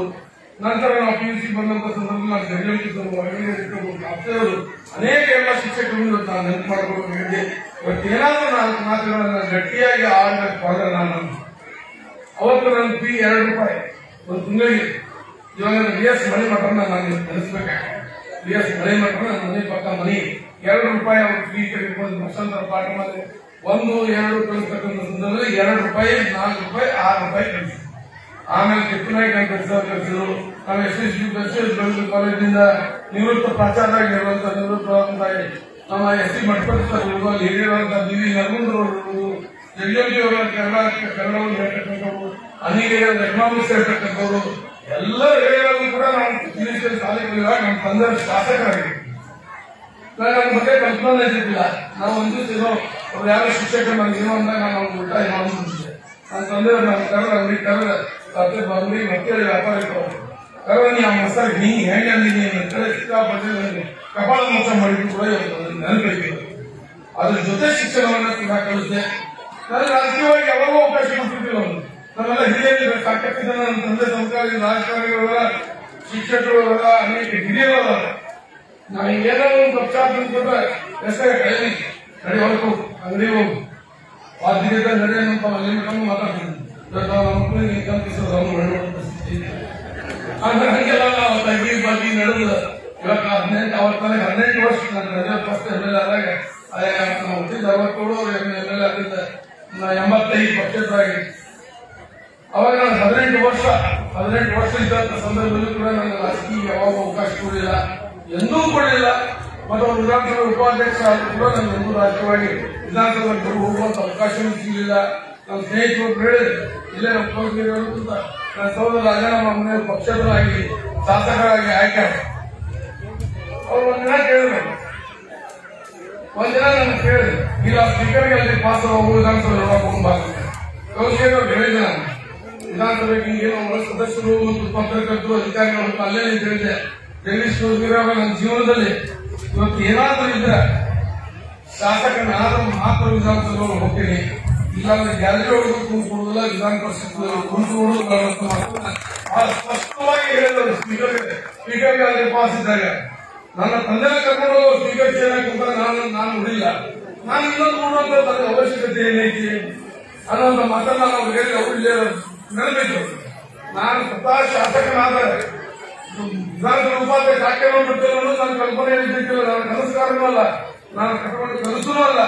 ಶಾಸಕರಾದ ಮಾತ್ರ ವಿಧಾನಸಭೆಗೆ ಹೋಗ್ತೀನಿ, ಇಲ್ಲ ಯಾವ ಕಾರಣಕ್ಕೂ ನನ್ನ ವಿಧಾನಸಭೆಗೆ ಹೋಗುವುದು ಅನ್ನುವಂತ ಮಾತನ್ನು ಹೇಳಿದ. ಅದೇ ಪ್ರಕಾರ ಇವತ್ತು ನನ್ನ ತಂದೆ ಸ್ಥಾನದಲ್ಲಿ ನನ್ನ ತಾಯಿ ಆಶೀರ್ವಾದ, ನನ್ನ ಧರ್ಮಕ್ಕೆ ಸರ್ಕಾರ ಮತ್ತು ನನ್ನ ಮಕ್ಕಳು ಹುಟ್ಟಿದಂತ ಒಂದು ಸಮಯ ಅಂತ ಹೇಳ್ತೀವಿ. ಆ ಸಮಯ ಒಂದು ತಳಹದಿಯಲ್ಲಿ ಇವತ್ತು ಈ ನಾಡಿನ ಎಲ್ಲ ಪೂಜ್ಯರ ಆಶೀರ್ವಾದ, ನನ್ನ ಕಲಿಸಿದ ಗುರುಗಳ ಸರ್ಕಾರ, ಅದ್ರ ಜೊತೆಗೆ ಮಾಧ್ಯಮದ ಸ್ನೇಹಿತರ ಸರ್ಕಾರ, ಅದ್ರ ಜೊತೆಗೆ ನಾನು ನುಡಿದಂತೆ ನಡೆಯ ನೇರ ದಿಟ್ಟ ನಿರಂತರ ನಡೆದಂತ ನುಡಿ ಕೆಲವರಿಗೆ ಕಟ್ಟನಿಸಿರಬೇಕು, ಕೆಲವರಿಗೆ ತಪ್ಪು ಗ್ರಹಿಕೆ ಆಗಿರಬೇಕು, ಆದ್ರೆ ನನ್ನ ಸ್ವಭಾವದ ನಾನು ತಿಳ್ಕೊಳಕ್ ಆಗಿಲ್ಲ. ಇವತ್ತಿನ ಕಾಲದಲ್ಲಿ ಇವತ್ತಿನ ಜನರ ಒಂದು ಆಸಕ್ತಿ ಅಂತೆ, ಭಾಷೆ ಅಂತೆ, ನಡೆ ನುಡಿಯಂತೆ ತಿಳ್ಕೊಳ್ಬೇಕಂತ ಪ್ರಸಂಗದಲ್ಲಿ ತಿಳ್ಕೊಳ್ತಾ ಇದ್ದೇನೆ. ಇನ್ನೂ ಮುಂದೆ ಸರಿ ಮಾಡ್ಕೊಂಡು ಹೋಗ್ತೇನೆ. ಆದ್ರೆ ನಾನು ಕನಸಿನಲ್ಲಿ ವಿಧಾನಸಭೆ ಉಪಾಧ್ಯಕ್ಷ ಆಗ್ತೇನೆ ಅನ್ನುವಂಥದ್ದನ್ನ ಕನಸಿನಲ್ಲೂ ಕಂಡಿರಲಿಲ್ಲ. ಕಾರಣ ಅಂದ್ರೆ ನಮ್ಮ ಕ್ಷೇತ್ರದ 3 ಬಾರಿ ಶಾಸಕರನ್ನಾಗಿ ಆಯ್ಕೆ ಮಾಡಿ ಚಿಕ್ಕ ರೈತರ ಶಾಸಕರನ್ನಾಗಿ ಅಭಿವೃದ್ಧಿ ಪರವಾಗಿ ಕೆಲಸ ಮಾಡತಕ್ಕಂತ ಅವಕಾಶ ಕೊಟ್ಟಂತ ಈ ಕ್ಷೇತ್ರದ ಪ್ರತಿಯೊಬ್ಬ ಮತದಾರರಿಗೆ ಎಷ್ಟರ ಮಟ್ಟಿಗೆ ಸೋಲ್ತಾ ಇದ್ರೆ ನನ್ನ ತಂದೆ ತಾಯಿಯು ಸೇರುವಂತಹ ಶ್ರೇಯಸ್ಸಿಗಿಂತ ಹೆಚ್ಚು ಒಂದನೇದು ನನ್ನ ಕ್ಷೇತ್ರದ ಮತದಾರರಿಗೆ ನನ್ನ ತಂದೆ ಸರ್ಕಾರಿಗಳು ರಾಜಕಾರಣಿಗಳು ಸಲ್ತಾ ಇದೆ ಅಂತ ಮಾತನ್ನು ಹೇಳ್ತೇನೆ. ಇವತ್ತು ನಾನು ಉಪಾಧ್ಯಕ್ಷನಾಗಿ ಸೇವೆ ಸಲ್ಲಿಸಬೇಕಾದ್ರೆ ನಮ್ಮ ಪಕ್ಷದ ಇವತ್ತಿನ ಕರ್ನಾಟಕ ಸರ್ಕಾರದ ಮುಖ್ಯಮಂತ್ರಿಗಳು, ರಾಷ್ಟ್ರೀಯ ನಾಯಕರು, ಜಿಲ್ಲೆಯ ನಾಯಕರು ಎಲ್ಲರೂ ಕೂಡ ಸಹಕಾರ ಕೊಟ್ಟು ಅವಿರೋಧವಾಗಿ ಆಯ್ಕೆಯಾಗಿ ವಿಧಾನಸಭೆ ಉಪಾಧ್ಯಕ್ಷನಾಗಿ ನಾನು ವಿಧಾನಸಭೆ ಸದಸ್ಯನಾಗಿ ವಿಧಾನಸಭೆ ಒಳಗೆ ಹೋಗ್ತೇನೆ ಅನ್ನುವಂತ ಮಾತನ್ನ ನನ್ನ ಕಲ್ಪನೆಯಲ್ಲಿ ಇಟ್ಕೊಂಡಾಗ ನನ್ನ ಪೂರ್ವ ಜನ್ಮದ ಪುಣ್ಯ, ನಿಮ್ಮೆಲ್ಲರ ಆಶೀರ್ವಾದ, ಪೂಜ್ಯರ ಸಹಕಾರ, ಆ ಎಲ್ಲವನ್ನ ಆಶೀರ್ವಾದ, ದಿವಂಗತ ಮುರುಗೋಡು ಮಹಾಂತಜ್ಜನ ಆಶೀರ್ವಾದದಿಂದ, ಯಡೂರು ಪಂಚಾಚಾರ್ಯರ ಆಶೀರ್ವಾದದಿಂದ, ಎಲ್ಲ ಧರ್ಮೀಯ ಗುರುಗಳ ಆಶೀರ್ವಾದದಿಂದ ನಾನು 3 ಬಾರಿ ಶಾಸಕನಾದಂತಹ ಸಂದರ್ಭದಲ್ಲಿ ಶಾಸಕನಾಗಿ ವಿಧಾನಸಭೆ ಪ್ರವೇಶ ಆಗ್ತೇನೆ ಅನ್ನುವಂತಹ ಮಾತನ್ನ ನನ್ನ ನೆನಪಿನಲ್ಲಿ ಬಂದಾಗ ಅದೇ ವಿಧಾನಸಭೆ ಉಪಾಧ್ಯಕ್ಷರಾಗಿ ಸೇವೆ ಸಲ್ಲಿಸತಕ್ಕಂಥ ಅವಕಾಶ ಸಿಕ್ಕಿದ್ದು ನನ್ನ ಪೂರ್ವಜನ್ಮದ ಪುಣ್ಯ ಅಂತ ಹೇಳಿ ಭಾವಿಸಿಕೊಂಡು ಇವತ್ತು ಈ ಸಮ್ಮೇಳನ ಸರ್ವಾಧ್ಯಕ್ಷನಾಗಿ ಕೇವಲ ರಾಜಕೀಯವಾಗಿ ಮತ್ತು ಕ್ಷೇತ್ರವನ್ನು ಅಭಿವೃದ್ಧಿ ಮಾಡುವಂಥದ್ದು ಅಷ್ಟೇ ಅಲ್ಲ, ಎಲ್ಲರನ್ನೂ ಒಂದುಗೂಡಿಸಿಕೊಂಡು ಎಲ್ಲರನ್ನೂ ಒಗ್ಗೂಡಿಸಿಕೊಂಡು ಕನ್ನಡ ಭಾಷೆ, ಮಾತೃಭಾಷೆ ಯಾವ ರೀತಿಯಾಗಿ ಅಭಿವೃದ್ಧಿ ಮಾಡಬೇಕು, ಮಾತೃಭಾಷೆಯ ಜೊತೆಗೆ ನಿಮ್ಮ ಪ್ರೀತಿ ಮಾತೃವಾತ್ಸಲ್ಯವನ್ನು ಯಾವ ರೀತಿಯಾಗಿ ನಾವು ಸಹಕರಿಸಬೇಕು, ಅದನ್ನ ನಿಮ್ಮ ಒಂದು ಮನದಾಳವನ್ನು ಯಾವ ರೀತಿಯಾಗಿ ಅರ್ಥೈಸಿಕೊಳ್ಬೇಕು ಅನ್ನುವಂಥದ್ದು ಕೂಡ ಇನ್ನೂ ಒಂಥರ ಶಿಕ್ಷಣ ಇದ್ದಾಗ ರಾಜಕೀಯದಲ್ಲಿ ಇನ್ನೂ ಕಲಿತಕ್ಕಂಥದ್ದು ಬಹಳ ಹೆಚ್ಚಾಗಿದೆ. ಕಲಿಬೇಕು, ಇನ್ನೂ ಮಾಡಬೇಕು. ಇನ್ನೊಂದು ಕ್ಷೇತ್ರದಲ್ಲಿ ಯಾವ ರೀತಿಯಾಗಿ ಅಭಿವೃದ್ಧಿ ಆಗ್ತಾ ಇದೆ, ಯಾರ ನಡೆಗಳು ನುಡಿಗಳು ಯಾವ ರೀತಿಯಾಗಿ ಬರ್ತಾ ಇದೆ, ಎಲ್ಲವನ್ನೂ ಕೂಡ ನಾವು ಮನಗೊಂಡು ಒಳ್ಳೆ ರೀತಿಯೊಳಗೆ ಈ ಕ್ಷೇತ್ರಗಳನ್ನ ಅಭಿವೃದ್ಧಿ ಮಾಡೋಣ. ಕೇವಲ ರಾಜಕೀಯವಾಗಿ ನಾನು ಮಾತನಾಡ್ತಕ್ಕಂಥ ಸಂದರ್ಭ ಇರಬಹುದು, ಆದ್ರೆ ಇವತ್ತು ಕನ್ನಡ ಭಾಷೆಯ ಒಂದು ಕನ್ನಡ ಸಾಹಿತ್ಯ ಸಮ್ಮೇಳನದಲ್ಲಿ ಮಾತನಾಡ್ತಕ್ಕಂಥ ಸಂದರ್ಭದಲ್ಲಿ ಎಲ್ಲವನ್ನೂ ಕೂಡ ಸವಿಸ್ತಾರವಾಗಿ ತೆಗೆದುಕೊಂಡು ಮಾತನಾಡುವಂತ ಸಂದರ್ಭದಲ್ಲಿ ಯಾರ್ಯಾರು ನೋವಾಗಿರೋ ಕ್ಷಮೆ ಮಾಡಿ ಅನ್ನುವಂಥ ಮಾತನ್ನು ಕೂಡ ನಾನು ಹೇಳ್ತೇನೆ. ಒಳ್ಳೆ ರೀತಿಯೊಳಗೆ ಈ ಕನ್ನಡ ಈ ಕನ್ನಡ ಸಮ್ಮೇಳನ ಬರೇ ನಾನು ಪದೇ ನಮ್ಮ ಸರ್ಕಾರದಿಂದ ಬೆಳಗಾವಿಯಲ್ಲಿ ವಿಶ್ವ ಕನ್ನಡ ಸಮ್ಮೇಳನ ಏನಾಯಿತು ಅದೇ ರೀತಿ ಆಗ್ತದೆ. ನಾನು ಮೊದಲನೇ ಬಾರಿ ಶಾಸಕರಾದಂತ ಸಂದರ್ಭದಲ್ಲಿ ಅಮೆರಿಕಕ್ಕೆ ಹೋಗಿದ್ವಿ. ನ್ಯೂಯಾರ್ಕ್ನಲ್ಲಿ ಅಕ್ಕ ಸಮ್ಮೇಳನ ನೋಡಿದ್ವಿ. ಅದೇ ಅಕ್ಕ ಸಮ್ಮೇಳನದಲ್ಲಿ ಏನಿತ್ತು ಅಂದ್ರೆ 1,800-1,200 ಕಿಲೋಮೀಟರ್ದಲ್ಲಿ ದೂರದಲ್ಲಿ ಇರ್ತಕ್ಕಂಥ ಕನ್ನಡಿಗರೆಲ್ಲರೂ ಒಂದು ಕಡೆ ಕೂಡಬೇಕು, ಕನ್ನಡ ಭಾಷೆಯನ್ನು ದೇಶ ಅಮೆರಿಕದಲ್ಲಿ ಉಳಿಸಬೇಕು ಅನ್ನುವಂತ ಅಕ್ಕ ಸಮ್ಮೇಳನ. ಆದ್ರೆ ಇಲ್ಲಿ ಯಾವ ರೀತಿಯಾಗಿ ಇದು ಯಲಗಟ್ಟಿ ತಾಲೂಕು ಬೇರೆ, ಸವದತ್ತಿ ತಾಲೂಕು ಬೇರೆ ಅಂತಲ್ಲ. ಸವದತ್ತಿ ವಿಧಾನಸಭಾ ಕ್ಷೇತ್ರ ಬೆಳಗಾವಿ ಜಿಲ್ಲೆಯ ಗಂಡುಮೆಟ್ಟಿನ ನಾವೆಲ್ಲ ಒಂದು ಅನ್ನುವಂತ ಭಾವನೆಯಲ್ಲಿ ಈ ನೂತನ ತಾಲೂಕಿನ ಪ್ರಥಮ ಕನ್ನಡ ಸಾಹಿತ್ಯ ಸಮ್ಮೇಳನ ಬಹಳ ಯಶಸ್ವಿಯಾಗಿ ನಡೆದಿದೆ. ಅದಕ್ಕೆಲ್ಲ ಕಾರಣೀಭೂತರು ತಾವು. ನನಗೆ ಸಮ್ಮೇಳನ ಸರ್ವಾಧ್ಯಕ್ಷನಾಗಿ ಗೌರವ ಕೊಟ್ಟು ನನ್ನ ಕುಟುಂಬದ ಒಂದು ಜೀವನದ ಇತಿಹಾಸದಲ್ಲಿ ಚರಿತ್ರೆಯಲ್ಲಿ ಸುವರ್ಣಾಕ್ಷರದಲ್ಲಿ ಬರ್ತಿರ್ತಕ್ಕಂಥ ಅವಕಾಶವನ್ನು ತಾವೆಲ್ಲ ಕೊಟ್ಟು ಈ ಕನ್ನಡ ಭಾಷೆಯನ್ನು ಬೆಳೆಸ್ತೇನೆ, ಕನ್ನಡವನ್ನು ಉಳಿಸ್ತೇನೆ, ಬೆಳೆಸ್ತೇನೆ, ನಿಮ್ಮ ಜೊತೆಯಾಗಿ ನಿಮ್ಮ ಮನೆಯಾಗಿ ಉಳಿತೇನೆ. ನಿಮ್ಮೆಲ್ಲರ ಆಶೀರ್ವಾದ ಸದಾ ಸಹಕಾರ ಇರಲಿ. ಎಲ್ಲ ರಂಗಗಳಲ್ಲಿಯೂ ಕೂಡ ಅಭಿವೃದ್ಧಿಯನ್ನು ಮಾಡೋಣ. ಈ ಮಹಾಮಾರಿ ಕೊರೋನಾ ರೋಗ ಇವತ್ತು ನಮ್ಮನ್ನೇ ನಿಮ್ಮನ್ನೆಲ್ಲ ಕಾಡ್ತಾ ಇದೆ. ಒಂದು ವೇಳೆ ಕಾಡದೇ ಇದ್ರೆ ಆರ್ಥಿಕ ಹಿನ್ನಡೆ ನಮ್ಮ ಸರ್ಕಾರಕ್ಕೆ ಇಲ್ಲದೇ ಇದ್ರೆ ಇವತ್ತು ನೀವು ಯಾವುದನ್ನು ಕೇಳ್ತೀರಿ ಅದನ್ನು ಇಲ್ಲೇ ನಾನೇ ಮಾಡಿ ತೋರಿಸುವಂತ ಶಕ್ತಿಯನ್ನು ಹೊಂದಿದಂತ ಒಬ್ಬ ಶಾಸಕನಾಗಿ ನನ್ನ ಮುಖ್ಯಮಂತ್ರಿಯನ್ನು ವಿಶ್ವಾಸ ಪಡೆದಂತ ಕನ್ನಡ ಶಾಸಕನಾಗಿ ಕೆಲಸ ಮಾಡುತ್ತಿದೆ. ಆದರೆ ಆರ್ಥಿಕ ಮುಗ್ಗಟ್ಟಿದೆ, ಆರ್ಥಿಕ ಹಿನ್ನಡೆ ಇದೆ ಸರ್ಕಾರಕ್ಕೆ ಬರ್ತಕ್ಕಂಥದ್ದಿಂದಲೇ ಯಾವ ರೀತಿ 2008ರಿಂದ 2013ರಲ್ಲಿ ಒಂದು ಒಳ್ಳೆ ಅಭಿವೃದ್ಧಿ ಪರವಾದಂತಹ ಅಭಿವೃದ್ಧಿ ಪರ್ವವನ್ನ ಕಾಲದಲ್ಲಿ ನಾವು ಮುಂದುವರಿಸಿಕೊಂಡು ಹೋಗಿದ್ವಿ. ಅದೇ ರೀತಿಯಾಗಿ ಕೂಡ ಬರ್ತಕ್ಕಂಥ 1ರಿಂದ 21-22 ಸಾಲಿನ ಬಜೆಟ್ನಲ್ಲಿ ಈಗಾಗಲೇ ನೀರಾವರಿ ಯೋಜನೆಗಳಿಗೆ ನೀರಿನ ಹಂಚಿಕೆ ಮಾಡಿಸೋದಕ್ಕೆ ಹಣವನ್ನು ನಿಗದಿಪಡಿಸತಕ್ಕಂಥದ್ದು, ಬರ್ತಕ್ಕಂಥದ್ದಿಂದ ನೀರಾವರಿ ಯೋಜನೆಗಳನ್ನ ಪೂರ್ಣ ಮಾಡತಕ್ಕಂಥದ್ದು. ಹಿಂದೆ ನಮ್ಮ ಸರ್ಕಾರ ಇದ್ದ ಸಂದರ್ಭದಲ್ಲಿ ಮಲಪ್ರಭಾ ನದಿಯಿಂದ 23 ಹಳ್ಳಿಗಳಿಗೆ ಕುಡಿಯುವ ನೀರನ್ನು ಒದಗಿಸಿಕೊಡ್ತಕ್ಕಂಥ ಅನೇಕ ಮಹತ್ವಪೂರ್ಣವಾದಂತಹ ಕೆಲಸಗಳನ್ನು ಈಗಾಗಲೇ ಮಾಡಲಾಗಿದೆ. ಅನೇಕ ಸಮುದಾಯ ಭವನಗಳನ್ನು ಕಟ್ಟಲಾಗಿದೆ, ಸರ್ಕಾರಿ ಪದವಿ ಮಹಾವಿದ್ಯಾಲಯಗಳನ್ನು ತೆಗೆಯಲಾಗಿದೆ. ಇದೇ ಟೂಟು ಹಬ್ಬದಲ್ಲಿ ಒಂದು ವೀರರಾಣಿ ಟಿಪ್ಪು ಸುಲ್ತಾನ್ ಮಹಿಳಾ ವಸತಿ ಶಾಲೆಯಿಂದ ತರಲಾಗಿದೆ. ಆ ಮೇಲೆ ಇದ್ದಂತ ಎಲ್ಲ ಸಹಾಯಕ ಸಿಬ್ಬಂದಿಗೆ ನಾವು ವಿನಂತಿ ಮಾಡ್ತೇನೆ, ದಯವಿಟ್ಟು ತಮಗೆ ಸಮಯಾವಕಾಶ ಇದ್ರೆ ಕೊಡೂರು ಶಿವಾಪುರದಲ್ಲಿ ಇರ್ತಕ್ಕಂಥ ಒಂದು ವೀರರಾಣಿ ಟಿಪ್ಪು ಚೆನ್ನಮ್ಮ ಮಹಿಳಾ ವಸತಿ ಶಾಲೆಯ ಸೌಲಭ್ಯ ಅಲ್ಲಿ ಕಲಿತಕ್ಕಂಥ ಮಕ್ಕಳು ಕೂಡ ಧನ್ಯರು ಪುಣ್ಯರು ಅಂತ ಹೇಳ್ತೇನೆ. ಅಂತ ಒಂದು ಸುಂದರವಾದ ವಾತಾವರಣ, ಮುಂದೆ ಒಂದು ಕಲೆ, ಸಾಕಷ್ಟು ಅವಕಾಶಗಳು ಈ ನಾಡಿನಲ್ಲಿ ಆಗಿ ಹೋದಂತಹ ಎಲ್ಲ ಮಹನೀಯರ ಪ್ರತಿನಿಧಿಗಳು ಅನಾವರಣಗೊಂಡು ಈ ಕ್ಷೇತ್ರವನ್ನು ಅಭಿವೃದ್ಧಿ ಮಾಡುವಲ್ಲಿ ಒಂದು ಒಳ್ಳೆಯ ಸಹಕಾರ ಸಿಕ್ಕಿದೆ. ಬರ್ತಕ್ಕಂಥ ದಿನದಲ್ಲಿ ಕುಡಿಯ ನೀರು, ರಸ್ತೆ, ವಿದ್ಯುತ್ ಮತ್ತು ಬಡತನ ರೇಖೆಯಾಗಿದ್ದಂತ ಎಲ್ಲ ಮಕ್ಕಳಿಗೆ ಒಂದು ಶಿಕ್ಷಣವನ್ನು ಕೊಡಿಸತಕ್ಕಂಥ ಕೆಲಸ ಈಗಾಗಲೇ ನಮ್ಮ ಕೇಂದ್ರ ಸರ್ಕಾರ, ರಾಜ್ಯ ಸರ್ಕಾರ ಘೋಷಣೆ ಮಾಡಿದೆ. ಹಂತ ಹಂತವಾಗಿ ಮಹಾಮಾರಿ ಕೊರೋನಾ ರೋಗಕ್ಕೆ ಕೋವಿಡ್ ಲಸಿಕೆಯನ್ನು ಉಚಿತವಾಗಿ ಕೊಡಿಸತಕ್ಕಂಥ ಕೆಲಸವನ್ನು ಮಾಡಿದೆ. ಅದನ್ನೂ ಕೂಡ ಕೊಡಿಸತಕ್ಕಂಥ ಕೆಲಸವನ್ನು ಸರ್ಕಾರಕ್ಕೆ ಮನವರಿಕೆ ಮಾಡಿ ನಾನು ಕೊಡಿಸ್ತೇನೆ. 40 ಈ ಮೊದಲನೇ ಹಂತದಲ್ಲಿ 45 ವರ್ಷ ಮೇಲ್ಪಟ್ಟವರು, ಎರಡನೇ ಹಂತ 65 ವರ್ಷ ಮೇಲ್ಪಟ್ಟವರಿಗೆ ಉಚಿತವಾಗಿ ಕೊಡಬೇಕು ಎನ್ನುವಂತ ನಮ್ಮ ಸರ್ಕಾರ ನಿರ್ಣಯ ಮಾಡಬೇಕಾಗಿದೆ. ಎಲ್ಲೇ ದಿನಗಳಲ್ಲಿ ಮುಖ್ಯಮಂತ್ರಿಗಳು ನಿರ್ಣಯ ಮಾಡಿ ಅದನ್ನೊಂದು ರಾಷ್ಟ್ರೀಯ ವಿಪತ್ತು ನಿಧಿಯಲ್ಲಿ ಉಚಿತವಾಗಿ ಘೋಷಣೆ ಮಾಡತಕ್ಕಂಥ ಕೆಲಸವನ್ನು ಮಾಡ್ತಾರೆ. ಬರ್ತಕ್ಕಂಥ ದಿನದಲ್ಲಿ ಮಹಾಮಾರಿ ಕೊರೋನಾ ರೋಗದಂತ ಸಂದರ್ಭದಲ್ಲಿ ಕೂಡ ತಾವೆಲ್ಲ ಮಹನೀಯರು ಸಹಕರಿಸಿದ್ದಕ್ಕಾಗಿ ಸರ್ಕಾರದ ಪರವಾಗಿ ನಾನು ವೈಯಕ್ತಿಕವಾಗಿ ಅಭಿನಂದನೆಗಳನ್ನು, ವಂದನೆಗಳನ್ನು ಹೇಳ್ತೇನೆ. ಇನ್ನೂ ಅನೇಕ ಅಭಿವೃದ್ಧಿ ಪರವಾದಂತಹ ಕೆಲಸಗಳನ್ನು ಮಾಡಬೇಕಾಗುವಂತಹ ಸಂದರ್ಭ ಇದೆ. ನಾವು ಈಗಾಗಲೇ ಈ ಮೂರ್ನಾಲ್ಕು ಮಹಾಭಾಗಗಳನ್ನಾಗಿ ನಾವು ಮಾಡಿದ್ದೇವೆ. ಸಮಾಜ ಸೇವೆಯನ್ನು ಮಾಡಿದಂತ ಕಲ್ಲೂರು ರಾಯರು ಇರ್ಬೋದು, ಸಮಾಜ ವಿಶ್ವ ಇರ್ಬೋದು, ಮತ್ತು ದೇಸಾಯಿ ಇರ್ಬೋದು, ಎಲ್ಲವನ್ನೂ ಕೂಡ ನಾವು ಇವತ್ತು ಚಾರಿತ್ರಿಕ ಹಿನ್ನೆಲೆಯಲ್ಲಿ ಇವತ್ತು ನಾವು ಈ ಸಮಾವೇಶವನ್ನು ಕನ್ನಡ ಸಮ್ಮೇಳನವನ್ನು ಮಾಡ್ತಾ ಇದ್ದೇವೆ. ಬರ್ತಕ್ಕಂಥ ಒಂದು ವ್ಯವಸ್ಥೆಯಲ್ಲಿ ಮುಂದಿನ ದಿನಮಾನಗಳಲ್ಲಿ ಭಾಷೆ, ಜಲ ಭಾಷೆ ಬದಲಿ ನಾವೆಲ್ಲ ಒಗ್ಗಟ್ಟಿರಬೇಕು. ಈ 2 ತಾಲೂಕಿನ ಸತ್ತಲ ಕನ್ನಡ ಸಾಹಿತ್ಯ ಸಮ್ಮೇಳನವಾಗಿ ಸರ್ವಾಧ್ಯಕ್ಷರಾಗಿ, ಸರ್ಕಾರದ ಪ್ರತಿನಿಧಿಯಾಗಿ, ವಿಧಾನಸಭೆ ಅಧ್ಯಕ್ಷನಾಗಿ ಈ ಎಲ್ಲ ಸಂಗತಿಗಳನ್ನು ಅನುಷ್ಠಾನಗೊಳಿಸುವ ಕುರಿತು ವಿಶೇಷ ಕಾಳಜಿ ವಹಿಸುತ್ತೇನೆ, ವಿಶ್ವಾಸವನ್ನು ವ್ಯಕ್ತಪಡಿಸುತ್ತೇನೆ. ಅದರ ಜೊತೆಗೆ ಹೆಚ್ಚಾಗಿ ಇವತ್ತು ಕನ್ನಡ ಸಾಹಿತ್ಯ ಸಮ್ಮೇಳನ ಸರ್ವಾಧ್ಯಕ್ಷನಾಗಿ, ಇವತ್ತು ಕರ್ನಾಟಕ ವಿಧಾನಸಭೆ ಉಪಾಧ್ಯಕ್ಷರಾಗಿ, ಅದರ ಜೊತೆಗೆ ಎಲ್ಲರಿಗಿಂತ ಮುಖ್ಯವಾಗಿ ನೀವು ಕೊಟ್ಟಂತಹ ಅವಕಾಶಕ್ಕೆ ನಿಮ್ಮ ಸೇವಕನಾಗಿ ನಿಷ್ಠೆಯಿಂದ ದುಡಿದು ನಿಮ್ಮನ್ನು ತಿಳಿಸತಕ್ಕಂಥ ಕೆಲಸವನ್ನು ಪ್ರಾಮಾಣಿಕವಾದ ಕೆಲಸವನ್ನು ಮಾಡ್ತೇನೆ ಅನ್ನುವಂಥ ಮಾತನ್ನು ಹೇಳಿ ಈ ಕನ್ನಡ ಸಾಹಿತ್ಯ ಸಮ್ಮೇಳನದ ಕರೆಗೆ ಹೋಗೋದು ಬಂದಂತಹ ಎಲ್ಲ ನಮ್ಮ ಪೂಜ್ಯರಿಗೆ, ವೇದಿಕೆ ಮೇಲೆ ಆಶ್ರಿತ ಎಲ್ಲ ಹಿರಿಯರಿಗೆ, ಉದ್ಘಾಟಕರಿಗೆ ಮತ್ತು ಉದ್ಘಾಟನಾ ಭಾಷಣವನ್ನು ಮಾಡಿದಂತಹ ಜಗ್ಮಾಲ್ ಅವರಿಗೆ, ನಂಜನಗೌಡ ಅವರಿಗೆ, ವೈರು ಪಾಟೀಲ್ಗೆ ಮತ್ತು ಜಗಂಪಿ ಅವರಿಗೆ ಮತ್ತು ನಮ್ಮವರಂತಹ ಜಲ್ಗೂ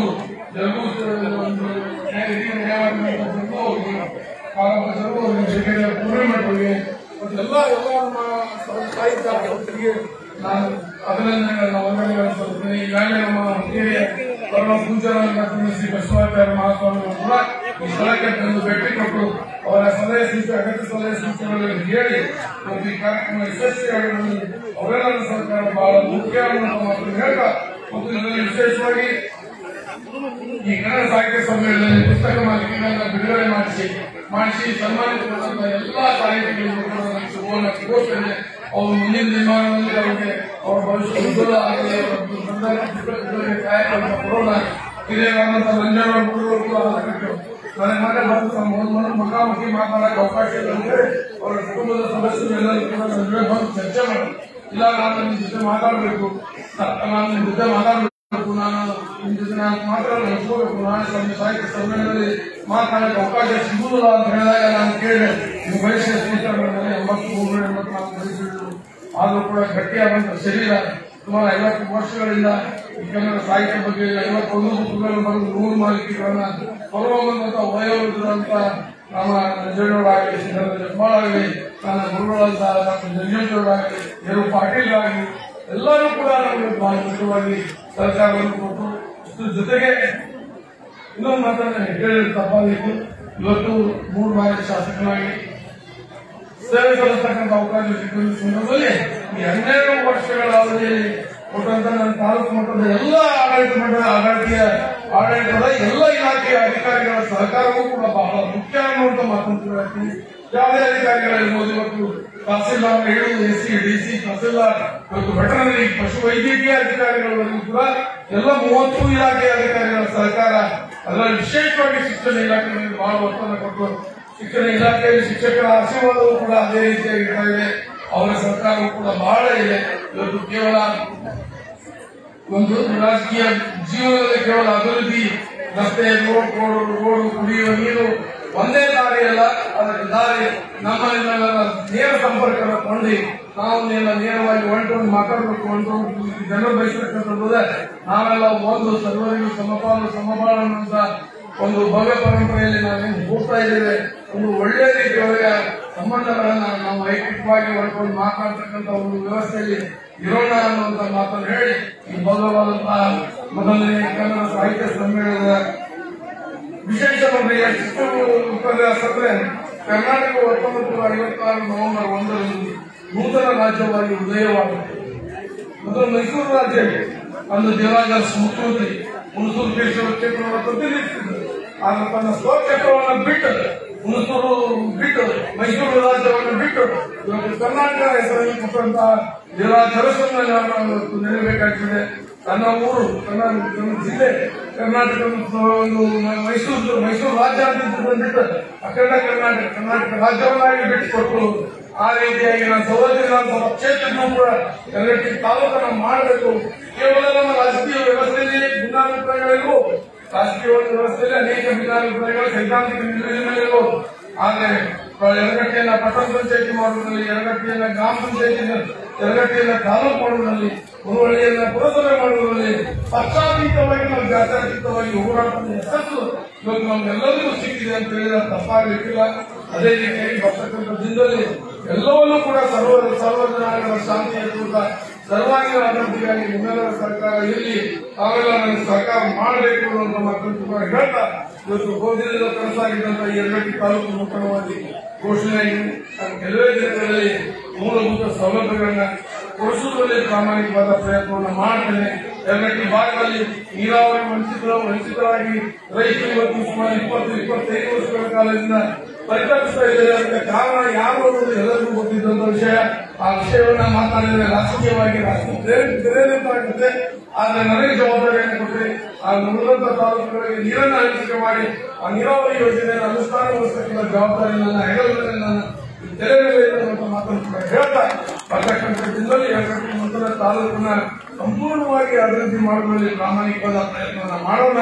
ಅದರಲ್ಲಿ ವಿಶೇಷವಾಗಿ ನಾಡಿನ ಅನ್ನ ಅಂತಕ್ಕಂಥ ರೈತರಿಗೆ ಈ ಭಾಗಗಳಲ್ಲಿ ಇನ್ನು ಯಾವುದಾದ್ರೂ ಗ್ರಾಮೀಣ ಪ್ರದೇಶದಲ್ಲಿ ಕೃಷಿ ಪತ್ತಿನ ಸಹಕಾರಿ ಸಂಘಗಳು ಬೇಕಾದ್ರೆ ನೂತನವಾಗಿ ಕೃಷಿ ಪತ್ತಿನ ಸಹಕಾರಿ ಸಂಘಗಳನ್ನು ಪ್ರಾರಂಭ ಮಾಡೋಣ.